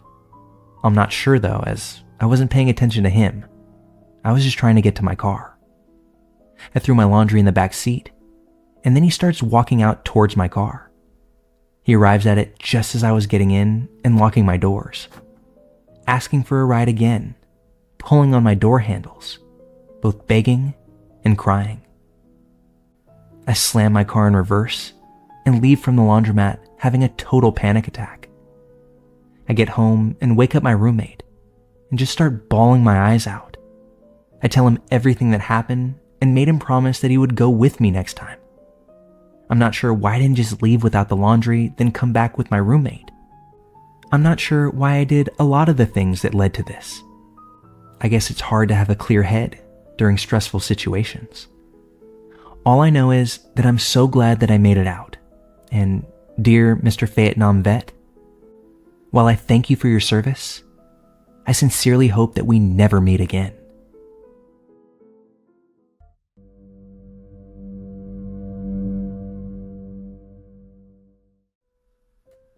This story happened a little while back, but it still creeps me out just about every time I think about it. That being said, some of you may find this to be a little lengthy, but I think it fits here very well. I'm an adult male with a tall build at around 250 pounds, and I live with my dog. My neighborhood is considered one of the nicer ones in my city, but it isn't without its share of crime incidents. Most of these tend to be car break-ins where people are looking for easy grabs left in plain sight. And in some of the worst cases, the rare robberies of college students not from the area, or people walking around who are otherwise not paying attention to their surroundings. Growing up, I lived in much rougher parts of the city, so being alert and observant has always been second nature to me, especially at night. So much so that when my dog and I go for his nightly walk, he knows that it's all about the business of doing his business and doing it quickly, with as little dilly-dallying as possible. On this particular evening, I was running late with a work project that had to get completed on time, and our walk was delayed about an hour past our regular time to nearly 10 o'clock p.m. I absolutely hate going out too late. Already feeling anxious about missing our regular time when other dog owners are out doing the same thing, something told me to make sure that I carried this time. So after I got my dog in his harness and out the door, we started on our usual walk up the street, moving at a slightly more brisk pace than usual. At this hour, the street is completely empty of pedestrians or car traffic, just eerily quiet. We get about halfway up the street before we start sniffing around for a good area. That's when I spot a red pickup truck flying down the street well over the speed limit. The truck eventually comes to a screeching halt in the middle of the street, about 30 feet ahead of us. As soon as he hit the brakes, I quickly walked us a little further up as to put a row of the sporadically spaced parked cars on the street in between us, and then continue walking all the while maintaining eyes on the truck. As we walk by, the driver's side door opens and a guy gets out. He's bent over and coughing profusely, like a lot, and hacking up spit and whatnot in the middle of the street while holding on to the inside of the truck door with tinted windows. My dog and I both keep our eyes on this guy as we're walking past, no more than about 25 feet away from him. He then looks up at me while still keeping one arm inside the car door and says, "Hey, can you come here for a second?" Without breaking stride, I say, "Yeah, no way, man," while rotating my body and walking backward as we pass him, as to not turn my back to him. While still backing away on our path, I do ask him what's wrong. That's when he says, "I'm not feeling well. Can you please just come over here?" While still backing away, I tell him no, plainly, matter-of-factly, and that he can pull into any of the parking spaces on the side of the street and rest there until he feels better, or that I can call him an ambulance if he's really that bad off. Upon hearing this, his face instantly contorted and went into what I can only consider a snarl. He was also suddenly no longer having coughing fits or under any sort of visible physical distress.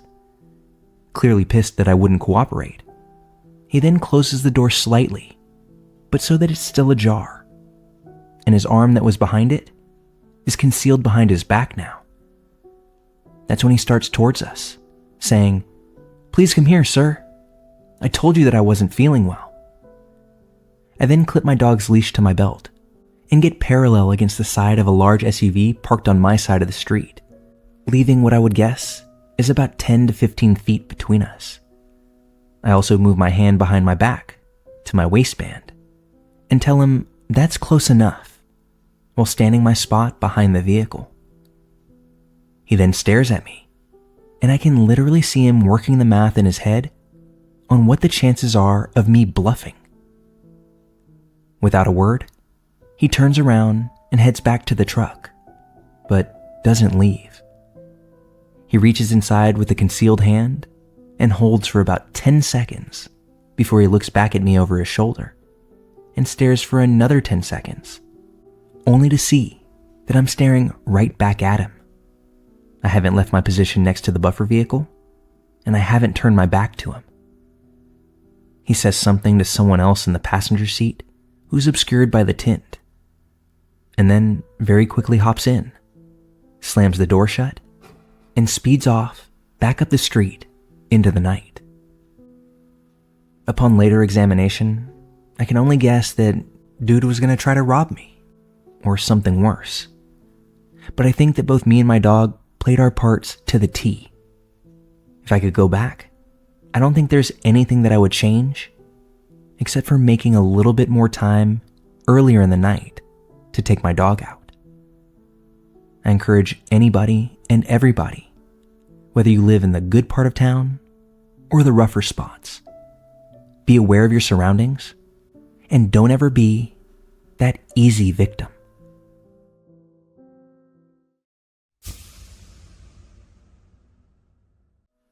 So this happened to my mom maybe 3 or 4 years ago.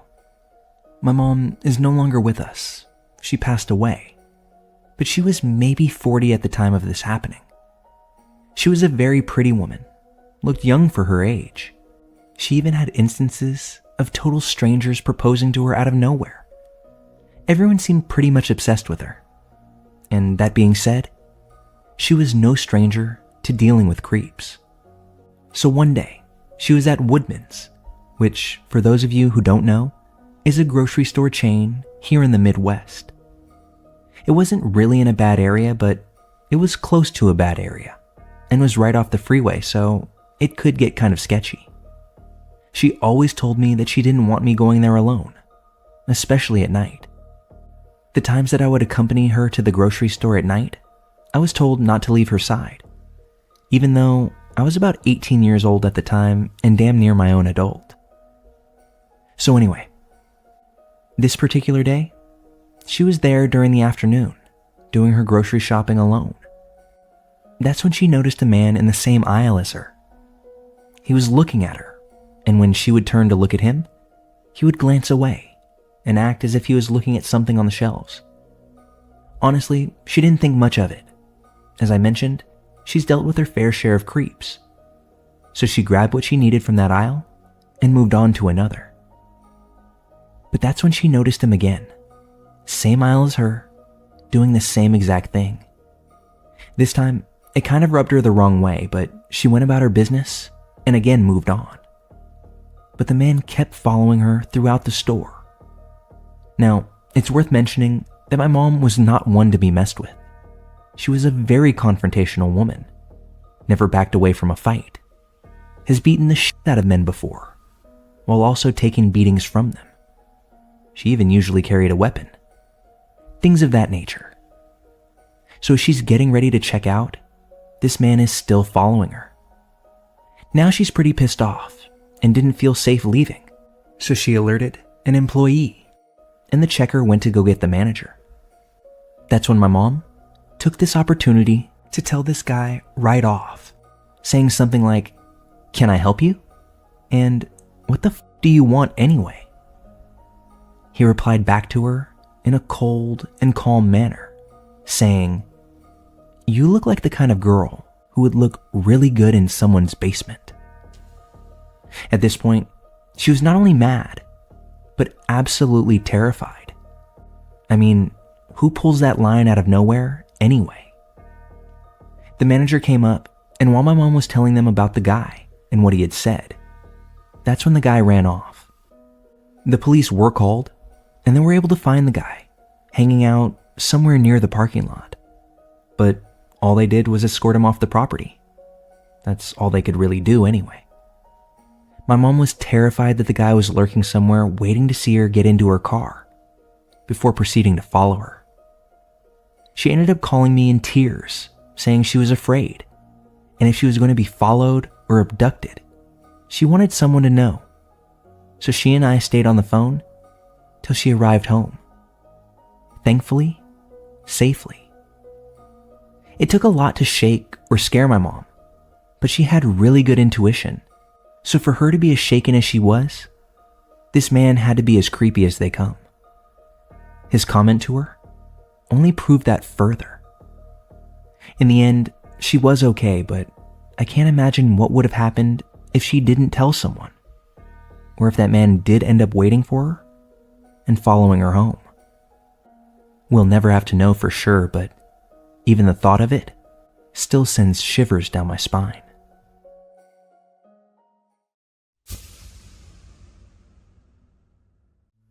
Fair warning, this story has some graphic details built into it. I want to get this out there because it's been heavy on my shoulders for over a year now. The evening that this took place is a national holiday here in my country. After having a nice meal with some friends, my boyfriend asked me if we could go and check on one of his longtime friends, sort of a big brother, little brother relationship, because the friend was in a poor state of health and truly wasn't feeling well at the time. So on our way home, we stopped by his place. Couldn't have been later than 10 or 10:30 p.m. We got there, had a beer, chatted with the guy, his wife, and stepson for a little while.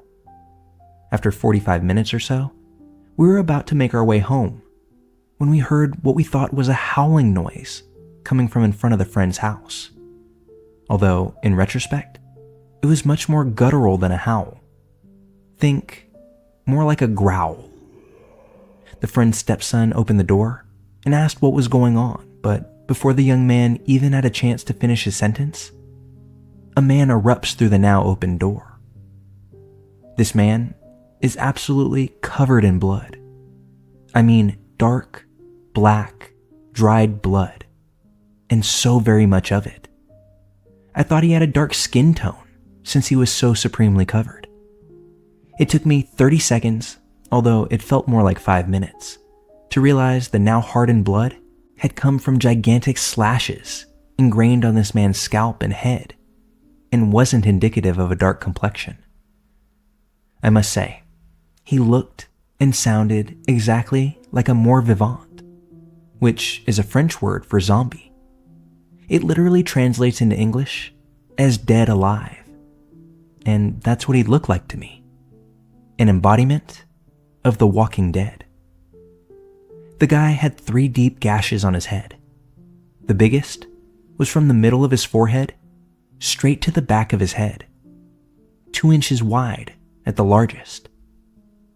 This guy burst in screaming and yelling before falling to the ground in a heap. That's when everybody just freezes, almost like in a movie.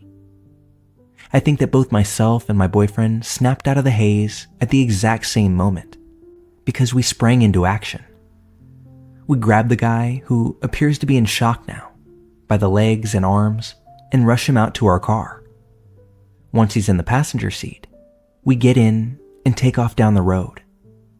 We had put him in the front seat so that my boyfriend could drive, and I could focus on keeping this guy awake and with us.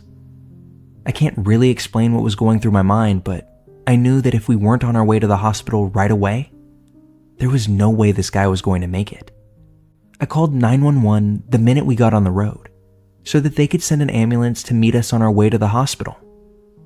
But the dispatcher on the phone asked me to pull the car to the side of the highway and just wait for paramedics to arrive. I knew there was no way we could do that without potentially costing this man his life. I mean, for God's sake, he was dying in my arms already. We got to the hospital before the ambulance and before the police. But as soon as we pull into the lot, there were medics and nurses waiting for us. They helped the man out of the car and into the hospital right away. The police arrived shortly thereafter and interviewed us to learn what had happened. As we're being talked to, one of the medical staff alerts both us and the police that the man has fallen into a coma. This was before the police could even speak to the man. And from that moment on, it felt like the police began procedures for a homicide investigation. And because we were the only other parties present, we were considered either witnesses to a possible murder or the prime suspects for said murder. They finally ended up letting us go home around 4 a.m. However, the cops did ask us to come to the station the next day for further questioning. Once there, they did let us know fairly early on that they were now aware that we had nothing to do with whatever crime had been committed against the man. They also informed us that the guy had pulled out of his coma early in the day, but by the time they had made it back to get a statement, he had exited the hospital and left in a cab, with his destination being who knows. They said that it was likely that the man had sustained those injuries and wounds from a machete attack, potentially stemming from gang-related violence. And the only reason that he survived, in addition to us getting him to the hospital, was the fact that he was on a considerable amount of heroin when he was assaulted. This, in effect, slowed his heart down so much so that it kept him from bleeding out. Had he not been on the drugs, he likely would have passed without ever having made it to the hospital. I can tell you now that I will never forget that night, that blood, the zombie man, and those screams. The only thing that provides me comfort is knowing that I did everything within my power to save a life.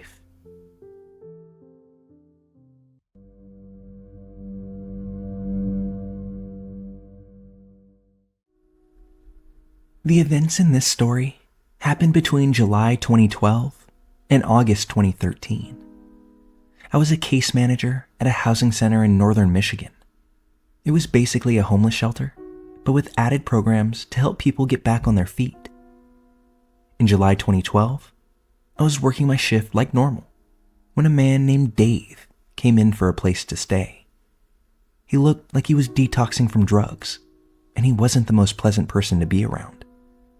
Most clients that come here are down on their luck, so it was explainable why they were sad, depressed, or hopeless. However, Dave's attitude was making me rush the intake process just to get it over with. For the first couple of weeks, I didn't pay much attention to Dave. He attended all the morning meetings and classes, but still had an edge to him. He was short-tempered with everyone, and it was very easy to set him off. However, as time went on, I noticed that I was attracted to Dave. I often fantasized about having sex with him.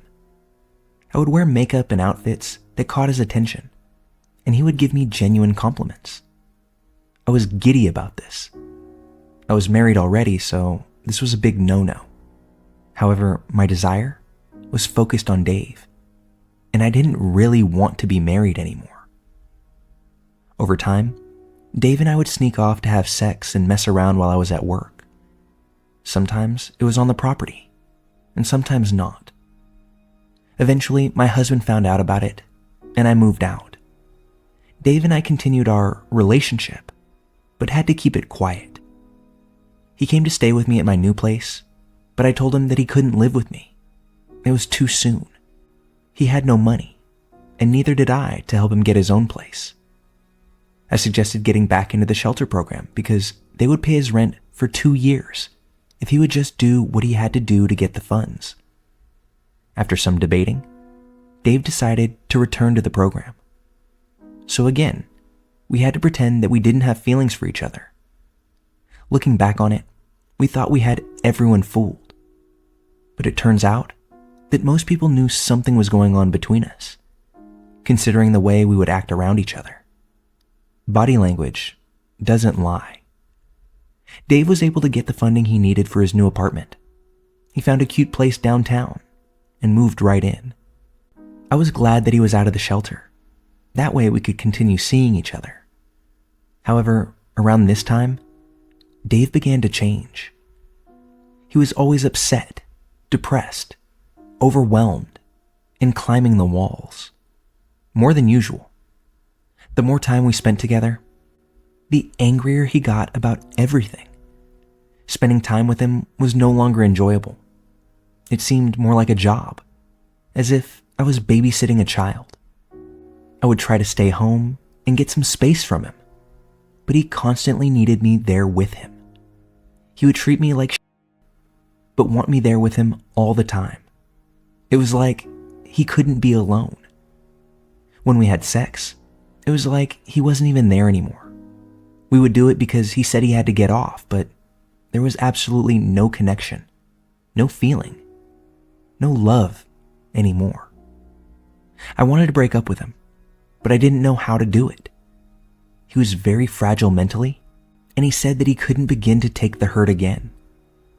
When we would talk about breaking up, he would make threats about using his gun to end it all.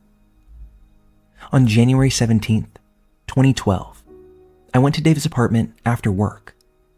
He wanted me to stay the night, but he was in a very bad mood. He was punching the fridge because he wanted to buy pot, but he had given me his money to help catch up on my own bills. And now he resented that. I told him I was done. We were over. And I rushed out the door. I knew he had the gun, but I wasn't sure if he would really use it on me, him, or both of us. He chased me outside and tried to get me to come back in. I told him that if he really loved me, he would let me leave. He moved out of the way, and I got in my car and drove off. A few minutes later, I got a call from Dave. "I would ask you to turn around, but I know you're not going to," he calmly said. "Nope," I replied. He raised his voice a little, saying, "Why are you being so cold towards me?" I reiterated again. We were done. "Are you breaking up with me?" he screamed. "Yeah, I am," I told him. Then he said, with a scary tone that I'd never heard from him before, "Don't do it." "Why?" I asked. "Are you going to kill yourself?" I almost mocked it because every time I tried to leave, that was his go-to on what to say. There was silence. The call was still going because the phone still showed a timer going, but I never heard a response. I said his name a couple of times, but ended up just hanging up.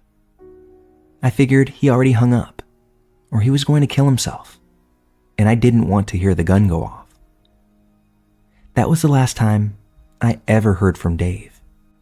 He ended up pulling the trigger that night, but I'm not sure exactly if it was right after I spoke to him or later on, since other people had spoken to him that night as well, supposedly going on into the early hours of the morning.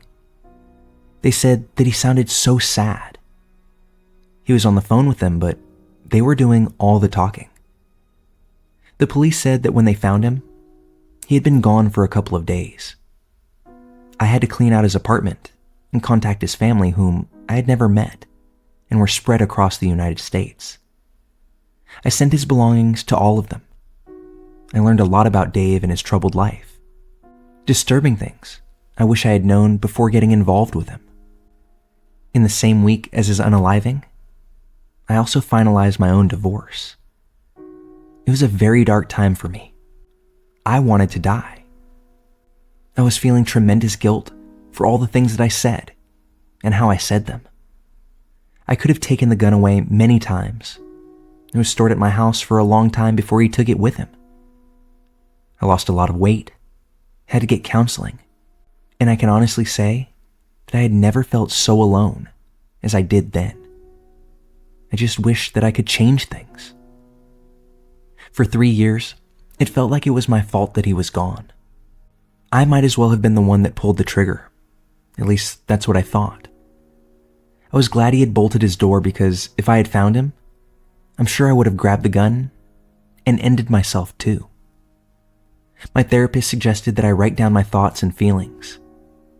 And as I did, I ended up writing a short book about our entire relationship and the aftermath that came from his death. It's on Amazon. It's called Black and Red Butterflies. The cover shows a blonde woman being held by a man from behind. I recommend those who have lost loved ones to their own hand to read it. There are warning signs, and unfortunately, I didn't pay attention to them or take them as seriously as they needed to be taken. I pray that nobody else has to go through this. If the book can change even one person's life for the better, that may potentially lead to one less death in this world.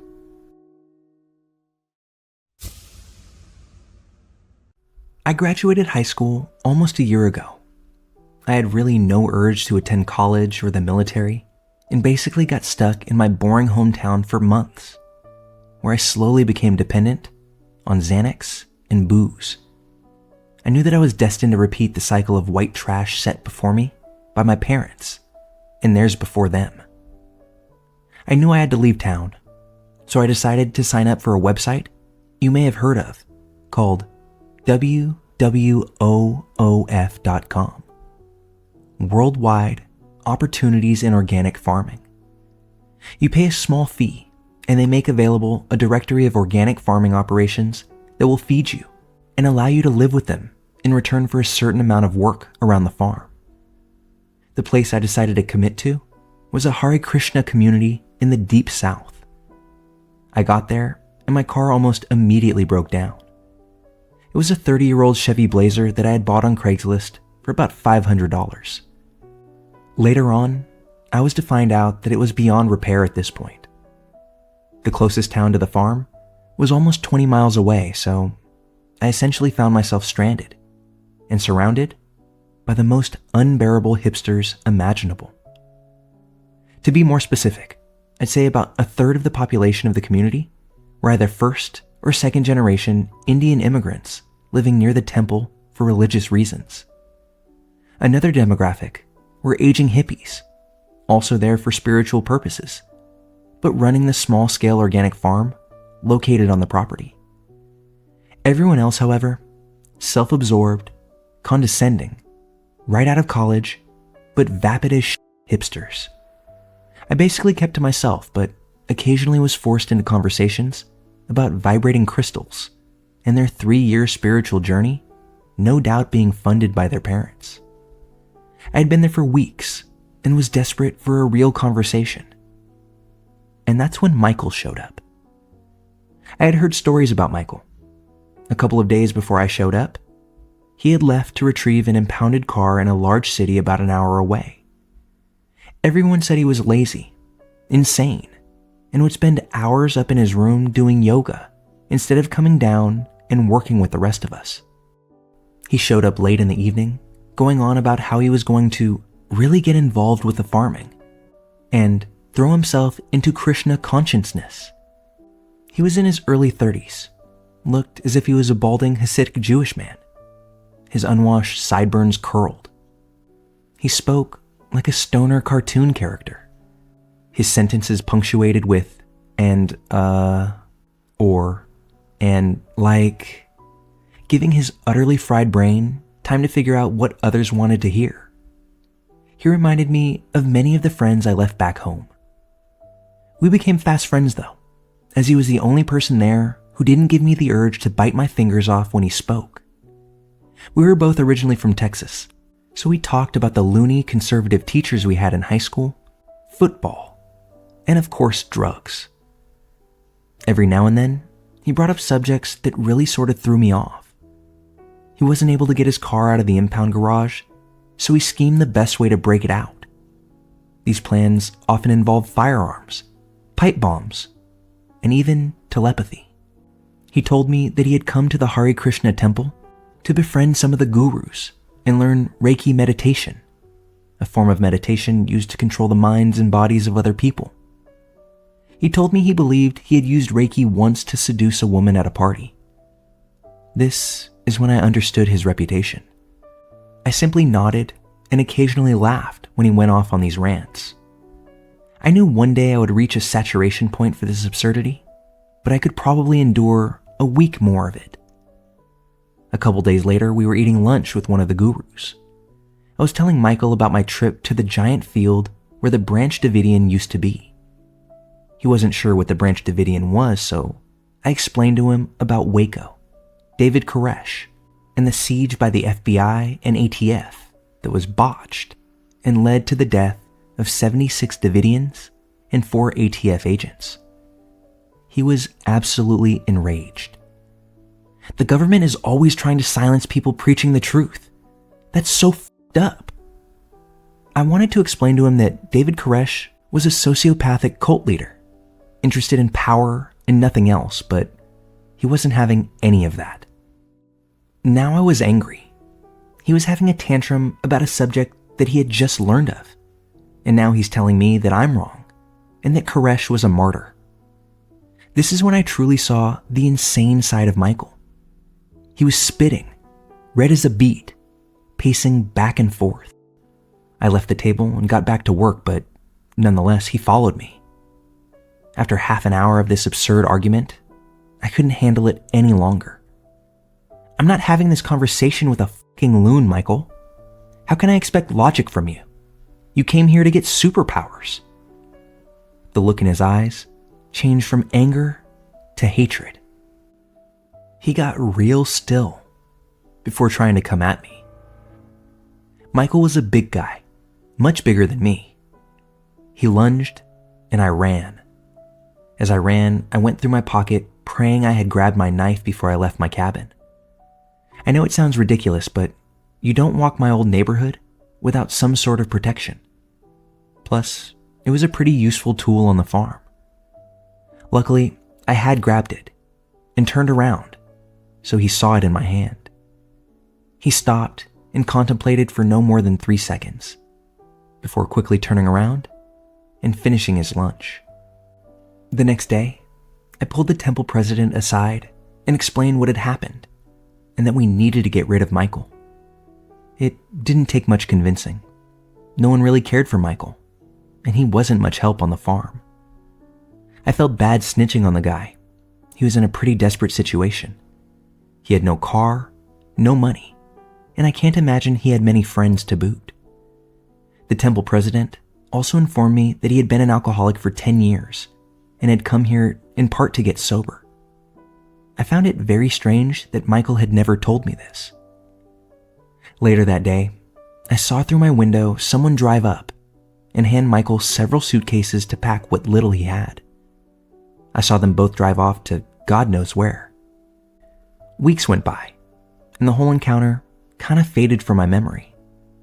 But late one night, I got a text. "Hey, this is Michael. We can get my car out for $280. Want to go traveling?" I never responded. I wasn't sure how he got my number, but I figured he looked me up on Facebook or something like that. A few nights later, I was in the temple office using the Wi-Fi to make some emails. I was making the walk back to my cabin, and from the pitch black, I hear a lot of loud banging coming from inside the barn. I remember thinking that it must have been an animal. I remember thinking to myself that it must be an animal, but also thinking that it must be a pretty big one to make that much noise.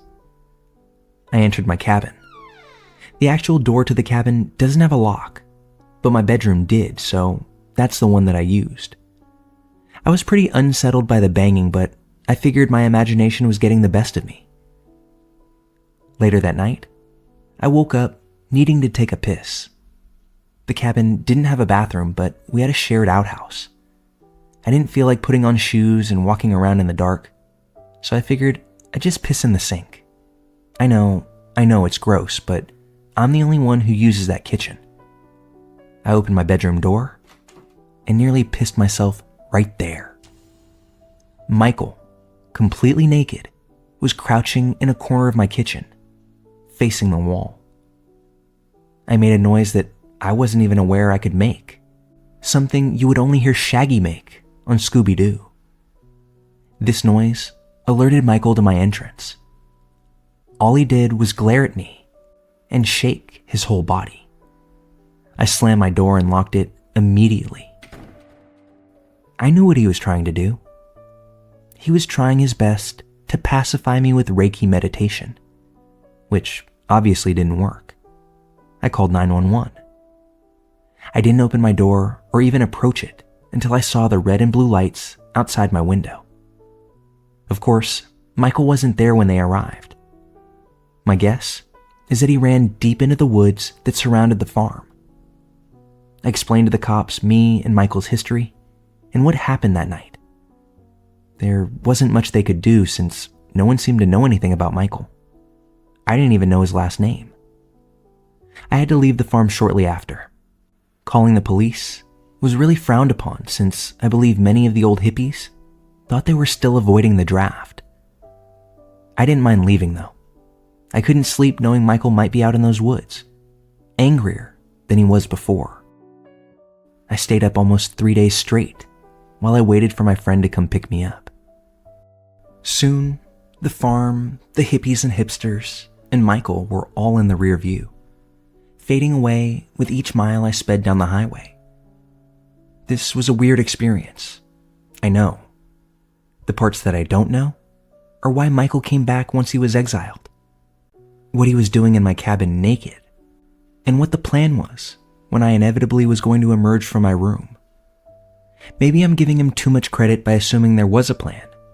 Bro never seemed to have a plan at any other point. Or maybe I was simply underestimating the Reiki that he was planning to unleash upon me. In any event, I'm glad I never really had to find out. And moving forward, I'll probably do my best to avoid other organic farms and other Michaels out there.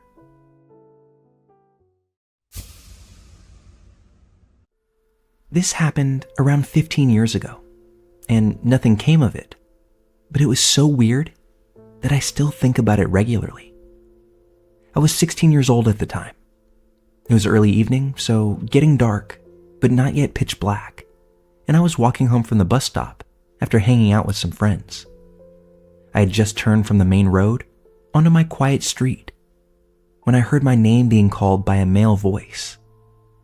I was still trying to figure out where the noise was coming from when I see a guy jumping out of a car and jogging towards me, smiling. Again, he says my name and asks how I've been. As he's getting closer, I'm waiting for the penny to drop, but even when he's up close, I realize that I don't know this man, and it's clear from my face that I'm confused. Seeing my confusion, he says, "Don't you remember me? It's me, X." And I say, "No, sorry. I don't remember meeting you before, but how do you know my name?" He says something incredibly vague, that he's one of my ex's friends. I say, "Okay, but what's my ex's name?" That's when he starts laughing. I'm absolutely convinced that we had never crossed paths before in our lives. And in addition, he looked like he was in his 20s, so how would he know my ex, who was my age? He still had this unwavering, creepy smile on his face. Knowing what I know now, I think that he was either high or drunk. But I started to feel unnerved and wanted to end the conversation ASAP. He asked me to come hang out with him, and I say, "No, sorry, need to get home." He's being insistent, but I'm being firm and saying that I need to get home and I'll be in trouble if I'm late. My parents are already expecting me. Basically, I'm just trying to end the conversation politely by saying, "Nice to see you, but I have to go," and I begin to walk away. He seems to accept it and thankfully goes back to his car. I feel relieved when I see him start to drive away. That is, until I turn the corner. He's parked literally over my house's driveway and is now standing outside of his car. Again, with a weird, intense smile all across his face. Now I'm fully freaking out. He's blocking my only entrance to the house. I can't figure out if it's a fluke or if he knew where I lived, but I don't want to walk into my home while he's there. I stop in my tracks, and he again walks towards me and starts with the, "Come hang out, we'll go for a drive." I'm freaked out, but also annoyed at the fact that he's not leaving it alone. So I say, "Dude, I don't know you, and I'm not going to go for a drive with some random guy." He then laughs and points to his car and says, "But I'm with my friend." And for the first time, I look into the car and see a girl looking back at me. She looks high out of her mind, and is just staring directly at me, while also looking through me, if that makes any sense at all. Honestly, my heart dropped looking at her face. She looked miserable and absolutely spaced out. I can't remember how I got rid of him, but I stood my ground and kept saying, "No, I don't want to go for a drive. I'm going home." I stood in the same spot. There was no way I was going into my house while he was still there. Until he eventually gave up, got back in the car, and drove away. All while this girl never broke her stare at me. Like I said, nothing ever came from it. I never saw that guy again. And I still don't know how he knew my name. The girl in the car looked older than me, in her early 20s most likely. So at the time, I assumed that she knew what she was doing, but every so often, I think of her and wonder if she needed help. I don't know. Maybe it was more innocent than I perceived at the time. But regardless, I hope she's okay though.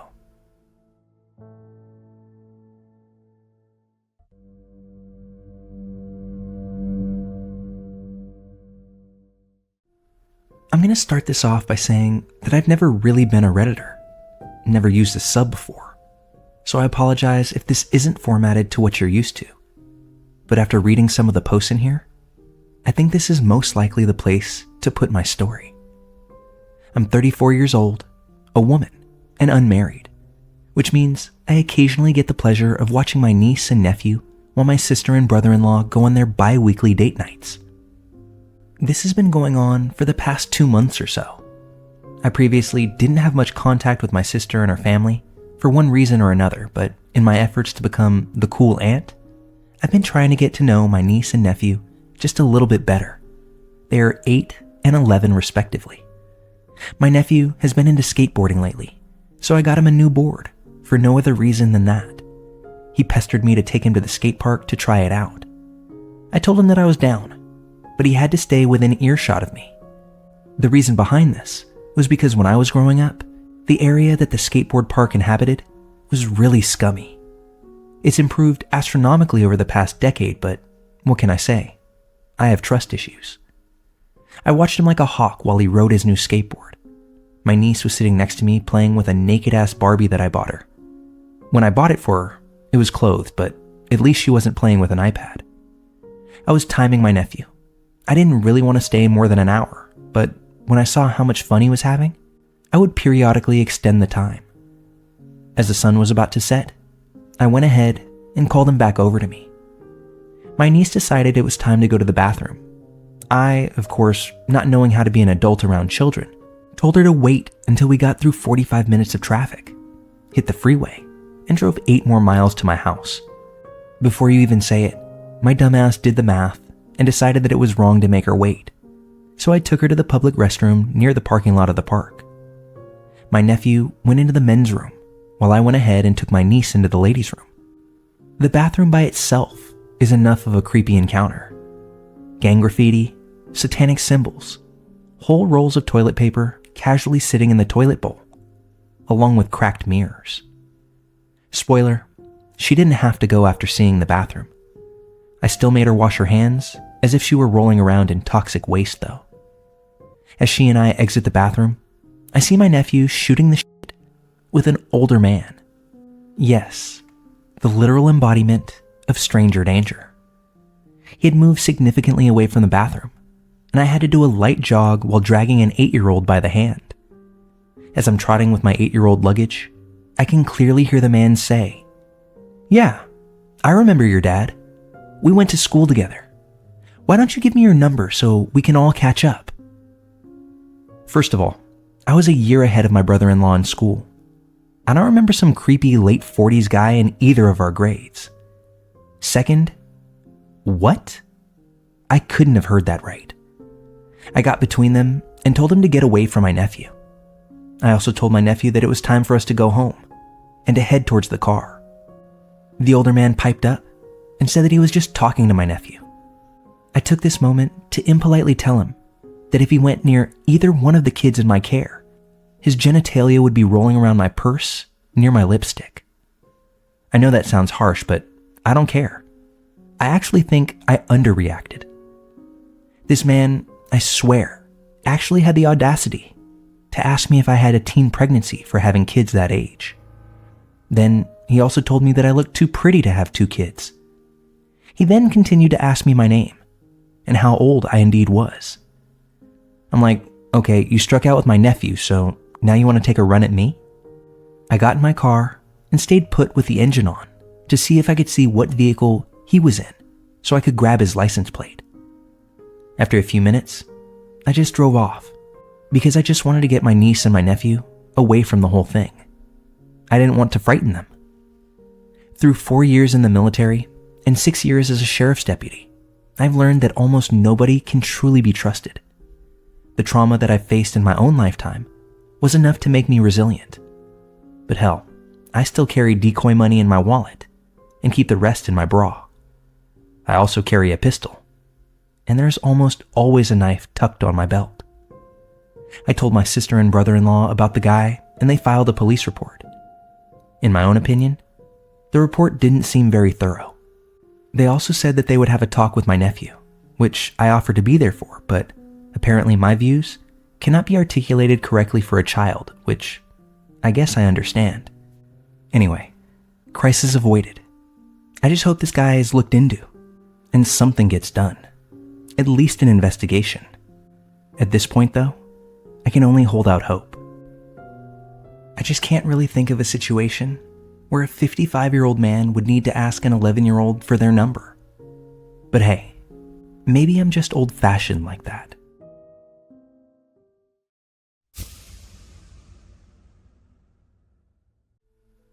This last Friday night, my friend and I stopped at my regular gas station to pick something up for the evening. I pulled up and left her in my passenger seat with the car running and asked her to lock the doors. When I came back out from the mini-mart, I went to open my car door and she let me in before telling me that less than a minute before I walked out, a man came out of the gas station. My driver's side was facing away from the gas station, and he walked up behind my car, between the gas pump and my side, and tried to open the rear driver's side door. When it didn't open, he just kept walking, made eye contact with my friend, and then went and got into the passenger seat of a truck that was parked nearby. Just as he was getting into the truck, that's when she saw me walk out. Now, it's worth mentioning that the city that I live in is the top sex trafficking city in our state, and our state is the 9th largest sex trafficking state in the entire US. At this point, I'm already pulling out of the gas station and getting the hell away from these people, whoever they are. When I stop to turn right out of the gas station, my friend yells at me, "Holy shit, they're following us." I'm not having this, so I whip a right turn and head for the highway connection. They're still behind us, so I end up pulling some Fast and Furious type driving to put as much distance and as many vehicles between us and them as possible, all the while telling my friend to find us the nearest police station. When she puts my phone up on the stand in front of me, I look at where we're going and decide to take a longer way that doesn't make sense to take if you're going to the area we're about to go to. Well, they continue to follow us, which removes all doubt in my mind that what we're experiencing is just coincidence. Finally, we merge onto the major highway and get some distance between us, but they're driving recklessly, doing their best to keep up behind us. That's when I cut in front of a line of speeding cars, and we're able to lose them until we get to the police station. We ended up sitting in the police station parking lot for a while, just digesting what had happened, before checking the exterior of my car for anything they might have put on it. We then take another roundabout way to go back to my house, where we'll pass the gas station again, but where it gives us enough time to notice if anyone were following us once more. I know now that this wasn't the smartest idea, but whatever. As we pass the gas station, we see that the same truck is parked in the parking lot of the shopping center behind the gas station, facing the road that we had taken the last time we pulled out. I ended up going to a church near my house to avoid going straight home. That's where we called 911 from and filled in the operator on everything. Since then, we've heard nothing back. Not that I expected to. And I've been anxious every time I leave my house, especially after dark. It's almost like I have this weird feeling that I'm being watched, even though I know it's in my head. Or at least I think it is. Update. I went into the local police department today and filed a report. At the time of this encounter, there were a few reasons that prevented us from going into the police station, unless it was 100% necessary. Many of you mentioned in the comments that I should have immediately gone in with the plate numbers, and it was stupid not to, but we didn't have them. My state only requires rear-facing plates, and since they were never in front of us, we never had the opportunity to get the numbers. Additionally, the only description we had was a blue work truck with orange lights on top and a ladder in the back, as well as the fact that the two people were Hispanic males, one short and one tall. But with the lack of any real description, that wasn't going to help with much of anything at the time, especially considering that if they were traffickers and saw us go to the police station, we doubted they'd be in that vehicle in the area for too much longer. Update number 2. It hasn't ended. Ever since this incident, both myself and my friend have had an encounter with the same vehicle, although it was different from the one that night. After work, around 8:30 p.m., a car pulled up directly next to mine in a completely empty parking lot. They didn't get out or try to talk to me or do anything else. They just sat. After a minute or two, I freaked out and went to leave. But just as soon as I started backing out of the spot, that's when they turned their lights back on and attempted to follow me. Luckily, I was able to lose them by running through a red light. The next night, my friend from that evening was on her way to her client's house when she noticed that she was being followed. She thought she was just being paranoid, but when she pulled into her client's driveway, the vehicle that followed her blocked her in, and again, just sat there, like they did to me. After a few minutes, another vehicle pulled up and did the same thing across the road from her. when finally, after another few minutes, both vehicles in question pulled off. She told me about this a few nights back, and we ended up deciding to send each other Google screenshots of what the vehicle looked like. We even sent them simultaneously to avoid any confirmation bias. When the images came through, it was obvious that we took images from Google of almost the exact same car. Hers even looked more like the car that followed me than my picture did. The only way they could have known where she lived or what she drives is if they, A, followed her car from my house one of the times she visited since then, or B, they followed me to her house and have been watching her there. I think it's appropriate to say that we have one or more stalkers, most likely a group. I'm not quite sure what we do from here, but please wish us luck.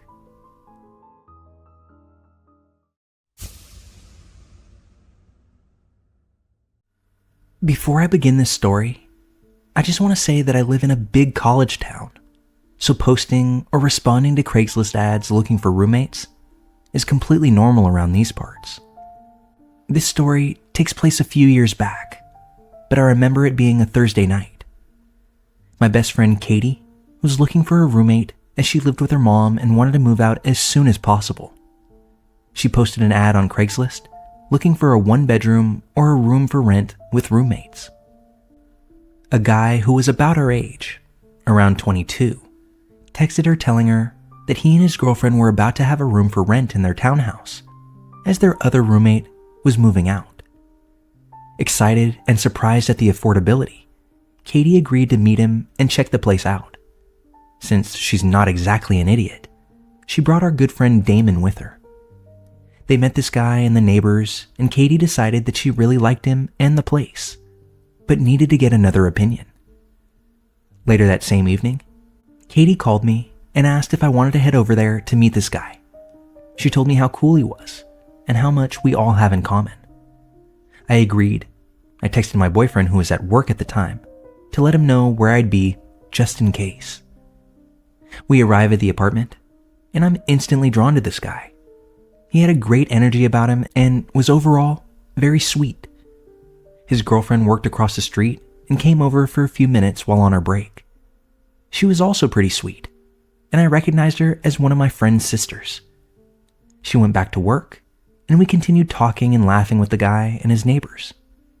The guy had made a comment about him and his girlfriend and how they used to be into orgies and things alike. Katie and I, however, are not into such things, but we just left it at that and ended up leaving the place around 3 a.m. so I could be there to pick up my boyfriend from work. The next night, Katie asked me if I wanted to go back over there to hang out, have a few drinks, and get to know his girlfriend a little bit better. Once again, I agreed. It was just the four of us this time, and we were all taking a few shots and had a couple of mixed drinks. Apparently, the girlfriend has some pretty crippling anxiety issues. Katie and I are both sympathetic to this, but the girlfriend ended up having a horrible drunken panic attack. We ended up leaving shortly after that as it was a bit much to handle, although we didn't think much of it once we left. Now, my and Katie's favorite series of movies is Harry Potter. The couple invited us over on Saturday night to have a Harry Potter marathon, but unfortunately, my boyfriend was at work and wouldn't be able to attend. Everything about that night was completely normal, up until he put the second movie in. Katie and I were sitting on the floor, and that's when his girlfriend came down to join us for a little girl talk and whatnot. A bit later, he came down to join us. Everything was normal for all of 10 seconds when he decided to lay across all three of us. He began trying to grope Katie, and the girlfriend started groping at me. Katie and I made it very clear that this was not okay. But being pinned under the girlfriend, I wasn't able to get up, as she is much bigger than me. She begins to put her hands down my pants and try to insert her fingers as I'm trying to get up, all the while telling her to stop. He gets behind his girlfriend and begins to have sex with her. Katie and I are trying our best to stand up and extract ourselves from the situation when he finally says, "Oh, are you not comfortable with this?" We tell him that we were never comfortable with it, and we need to leave. He lays down next to us as we gather our things and begins to touch himself. During this time, his girlfriend is trying to pull us back down and tackles Katie, once again beginning to grope her. We finally break free for good and run out of the house. The next day, we file a police report for SA and are still waiting to hear from a detective. Moral of the story is don't go looking for roommates on Craigslist. And don't just trust people because they seem nice. Creepy, forceful orgy couple? Think it goes without saying, but I'm going to say it anyway. Let's not meet again.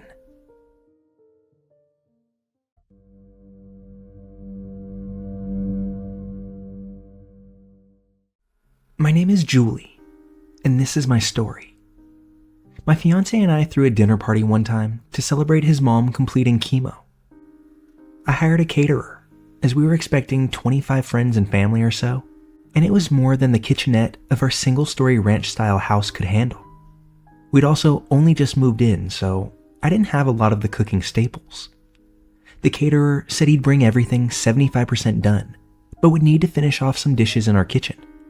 I told him that was fine, so long as he was finished by 5 o'clock, because the kitchen is centrally located, and we'd prefer everyone be finished before the guests arrived, due to the intimate nature of the occasion. The caterer said that this would be fine. He arrives as scheduled at 12 o'clock p.m. We gave him until 5 o'clock, and the guests aren't even to arrive until 6 o'clock, so it's plenty of time. This man smelled of literal dog shit, but his accent sounded European, so I thought that maybe he just didn't believe in deodorant. It was more than a sweat smell, though. It smelled like a sun-baked diaper, and that made me uneasy because he was going to be preparing food. I just made sure he washed his hands and then left him to his own devices, worrying that maybe I was being too presumptuous. Throughout the entire process, he keeps pulling me aside to ask me questions and have me taste things. I was super busy that day because my husband had to work during the day and pick up the surprise guest right after. So I was setting up the deck, decorating, putting together the slideshow equipment, coordinating the surprise guest. We flew in Mom's sister, so I had to make sure she got an Uber at the airport and she was able to check into her hotel without any issue. Just a million other little things that go into throwing an event like this. So every 10 minutes being asked things like, "Do you prefer this with paprika or without?" And "Taste it to be sure." We're getting old. When he was still there at 5:45, after 2 gentle reminders, I flat out told him that I needed him completely out by 6 o'clock, no matter what.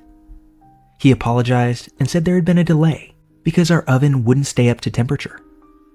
I'd never had a problem with our oven, but I figured that he's the professional. Maybe it was a subtle problem. A little before 6 p.m. rolls around, and a few of our friends start trickling in. I decide to tell the caterer whatever's done is done, and whatever isn't, he should just put in the fridge. But he's nowhere to be found. I go out on the deck to ask my friends if they'd seen him, and he's out there, alcoholic beverage in hand, out of his chef whites, and now in a tee and jeans, mingling with my friends. I walked out just in time for him to introduce himself to my cousin-in-law as a good friend of mine. Nope, too weird for me. I met this person for the first time barely 6 hours ago. I told him that he needed to leave, now. So he goes inside, gets his bag, and makes a beeline for my bedroom. I'm taken aback. I say, "Excuse me, where are you going?" And he says, "To change." So, first of all, we have a guest bathroom clearly visible. Second, why can't he wear a t-shirt and jeans home? I tell him that I'm not comfortable with him going into my room, but he insists, saying it'll only be a second, as he goes in, shuts, and locks the door behind him. I couldn't even get a word out before he went in, and this made me feel helpless. I was going outside to ask one of my friends to help me usher him out, but at that point, my fiance had just gotten home, with Mom's sister, my aunt-in-law, in hand. I had to explain the situation to him, nearly in tears at that point. And he was like, "What? He went in the bedroom? Why?" So in one motion, he pounds on the door, and the caterer came right out, still in that same t-shirt and jeans, mind you. This is when my fiance says, "You shouldn't be in here. You need to leave." And the caterer says, "Excuse me, but this is not your house. It is not up to you to decide." That's when my 6'4", 260-pound fiance tells him, "Oh yeah, actually, this is my house," as he puts his hand on the caterer's back and guides him towards the door. The caterer says, "I thought Julie lived here." My fiance says, "Yeah, my fiance lives here with me." This admission turns the caterer absolutely ballistic. He turns his entire body towards me and screams, "You lied to me, you bitch." I have no clue what he's talking about. He starts yelling about how I led him on and calling me a bitch some more. I don't know who he thought the man in the pictures with me around the house were, but my fiance says, "Oh no, you're not talking that way in my house. Find the door. Now." Caterer goes in the kitchen and starts throwing the trays of food out of the refrigerator and onto the floor. At that point, my fiance realized two of his brothers, who were both currently offensive linemen in college, had come in and were on the deck. He signaled to them and they came back inside, basically said, "This guy is harassing Julie." Since they're a family of all boys, and my fiance is the first to get married, they don't get to flex their protective muscles all that often, so they jumped at the chance to toss this guy out. The party then went on as planned, but I insisted we just order pizza and throw out all the food that man had made. My fiance and friends kept saying, "Isn't that a bit much?" But I was insistent. We went out late drinking with his brothers and got home around 3:30 a.m. before passing out in our room. At around 5 a.m., I woke up to the sound of the door opening. I figure either we forgot to lock the door in our drunken stupor and it blew open, or one of my fiance's family forgot their keys or something else in the house and didn't want to wake us. His parents and his local brother have a key to our house, but his parents never, ever let themselves in when they know we're home. And his brother had even more to drink than we did and was definitely not awake and driving around at 5 a.m. It also wasn't nearly windy enough for the door to have blown open. It had been tranquil all night. So I wake my fiance up with a whisper, "Someone just came in the house." He replies with, "Probably my brother left his wallet or something." I figure I'm being paranoid and try to put it to rest when I hear a loud crash sound. With that, my fiance sprung up on his feet in one movement. He told me to lock myself in the closet and to call 911 while he went to look around. As I was pulling out my phone, we hear in that same distinct accent, "Julie? Hello?" And that's when I realize that the caterer had come back. I'm not worried about this caterer physically overpowering my fiance, or me for that matter, so I charge right out there. The caterer is shirtless and clearly on something. He's taking the pictures that are of just me off the wall and holding several in his arms already. He lunges towards me the moment he sees me, but my fiance gets between he and I call 911. Fiance tells him that the cops have already been called and it's in his best interest to get off of our property. Caterer says, "No, I have to make sure Julie is okay." I say, "What? Why wouldn't I be okay?" My fiance rightfully says not to engage with him and feed into whatever delusions this man is having. My fiance stays between that man and me while I head down the hallway towards the furthest room in our house. He watches as the caterer throws photos of us on the floor. Fiance didn't want to subdue or touch him in any way, so caterer couldn't make any assault claims. Caterer has begun to destroy our kitchen at this point, and by the time the cops arrive, he has a butcher's knife in hand. My fiance considered going for the gun safe when he first got the knife, since we live in a stand your ground state, but he decided the situation was hectic enough without introducing a firearm. Caterer doesn't obey police orders to drop his weapon, and he says that he isn't leaving without me. So they promptly tase him It's lucky for him he only got tased, and he didn't antagonize my husband into squashing him. As he's led out in cuffs, he's shouting how he and I are in love, and it figures that I chose a macho thug over a sweet, sensitive artist like him, and all women are whores, etc., etc. He continues on this tirade the entire time police are reading him his rights. The police ask us to do an inventory of the house and see if anything's missing or damaged besides what we witnessed him do. We go around and there's nothing. But that's when I remember he was in our room yesterday and head towards it. All my panties from the dirty laundry hamper were gone, and my personal adult toy had been moved from where I keep it. We were so freaked out in the aftermath that we replaced all our kitchenware, toothbrushes, sent our sheets to be professionally cleaned, and had a cleaning crew do a deep clean on the whole house. To this day, I'm so glad that we decided not to serve the food to our guests and my fiance's medically fragile mother. The caterer sent me a letter from prison that thankfully my husband intercepted, because I was still recovering from the whole thing. We gave it to the police, who helped us get issued a no-contact order. The caterer was sentenced to 3 years in prison 5 years ago, so he's out by now, but thankfully, we never did meet again.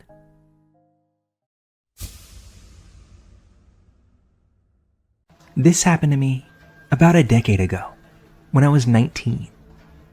At the time, I rented an apartment in a West Side neighborhood of Chicago with my sister, who was a year older than me. We both worked hospitality jobs in the city, and we both had pretty robust social lives, so it was fairly typical for one or both of us to get home at weird hours, or to even be out all night. I'd take the pink line to and from work. At this point in my life, I was pretty used to being catcalled walking down the street. I'd been flashed on public transportation a few times. Men would bump into me from behind on packed trains. Basically, the usual amount of sexual harassment for a young woman living in the city. Not much fazed me. Of course, it was uncomfortable, but I was never truly terrified. Until one night. This particular evening, I was coming home from work well after midnight. The train car I was in had been empty for most of the ride. One stop before mine, a man gets on and sits down in my car. Reflexively, I looked up at this new passenger who entered the car. We made eye contact, and immediately, I felt the hairs stand up on the back of my neck. I knew I'd made a mistake, that this might be interpreted as some sort of invitation. I quickly looked away, but felt him watching me as the train pulled away from the station. Since my stop was only one away, I decided to wait until the last second to stand up and exit the car, just in case this guy tried to follow me. Well, he did. He hung back about 30 feet at first, but I felt the gap between us closing, and his footsteps were getting louder. That's when I hear him trying to catch my attention, saying, "Hey." He catches up to me and starts speaking to me like any other man trying to chat me up would. I still couldn't quite shake the feeling of genuine fear I'd had since first locking eyes with him in the train car. He asked me where I'm headed, and I told him that I was going home. He asked if there was anyone waiting up for me this late. I told him my boyfriend was, when, in reality, I knew my sister was working a night shift, and I was going home to an empty apartment. That's when he pulls his shirt to the side, exposing a gun in his waistband. In a joking tone, he said he'd fight my boyfriend for me. I laughed along, nervously, but just kept walking. We were walking down Cermak, which is a pretty busy street, even that late at night.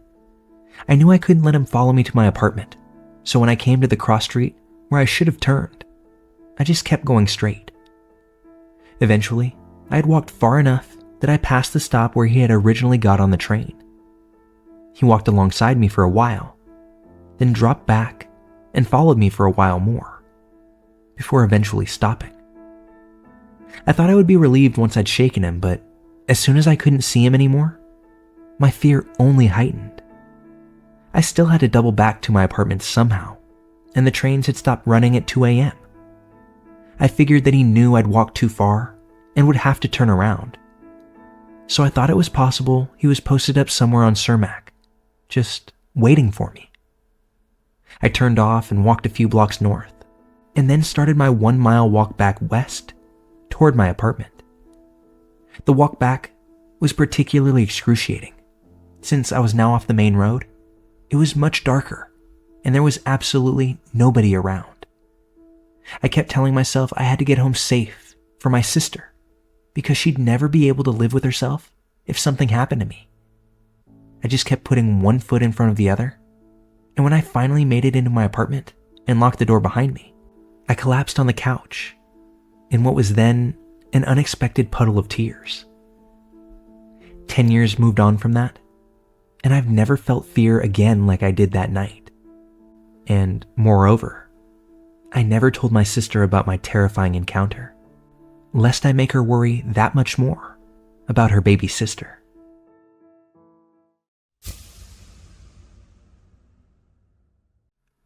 Posting this here for thoughts and opinions because I don't know if it should be reported or if I'm just an overreactor.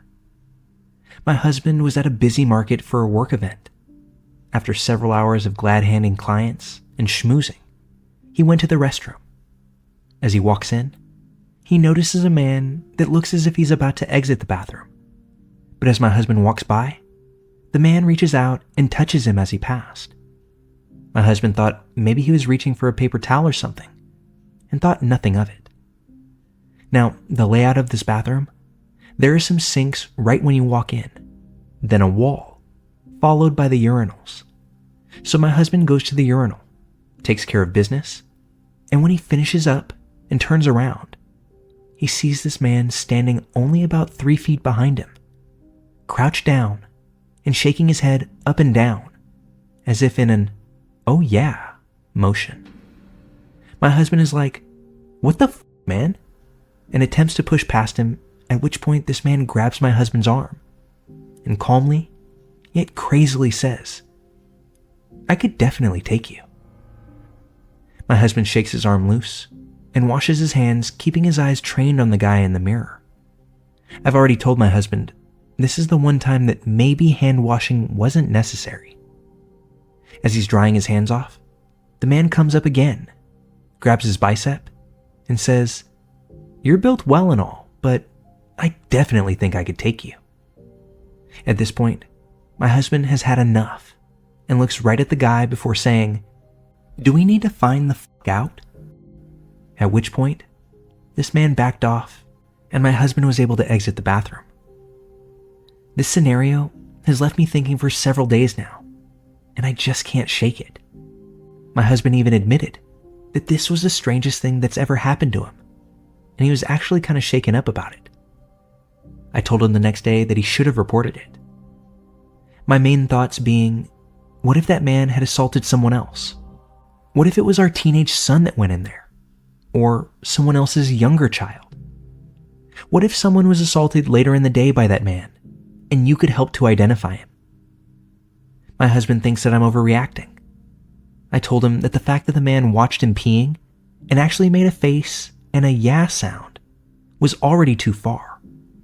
But putting his hands on him 3 separate times? Well, that was assault. If the guy felt comfortable enough to do that, is there really any telling where the line would have been drawn if someone weren't physically able to defend themselves from other advances? I don't know. Am I overreacting?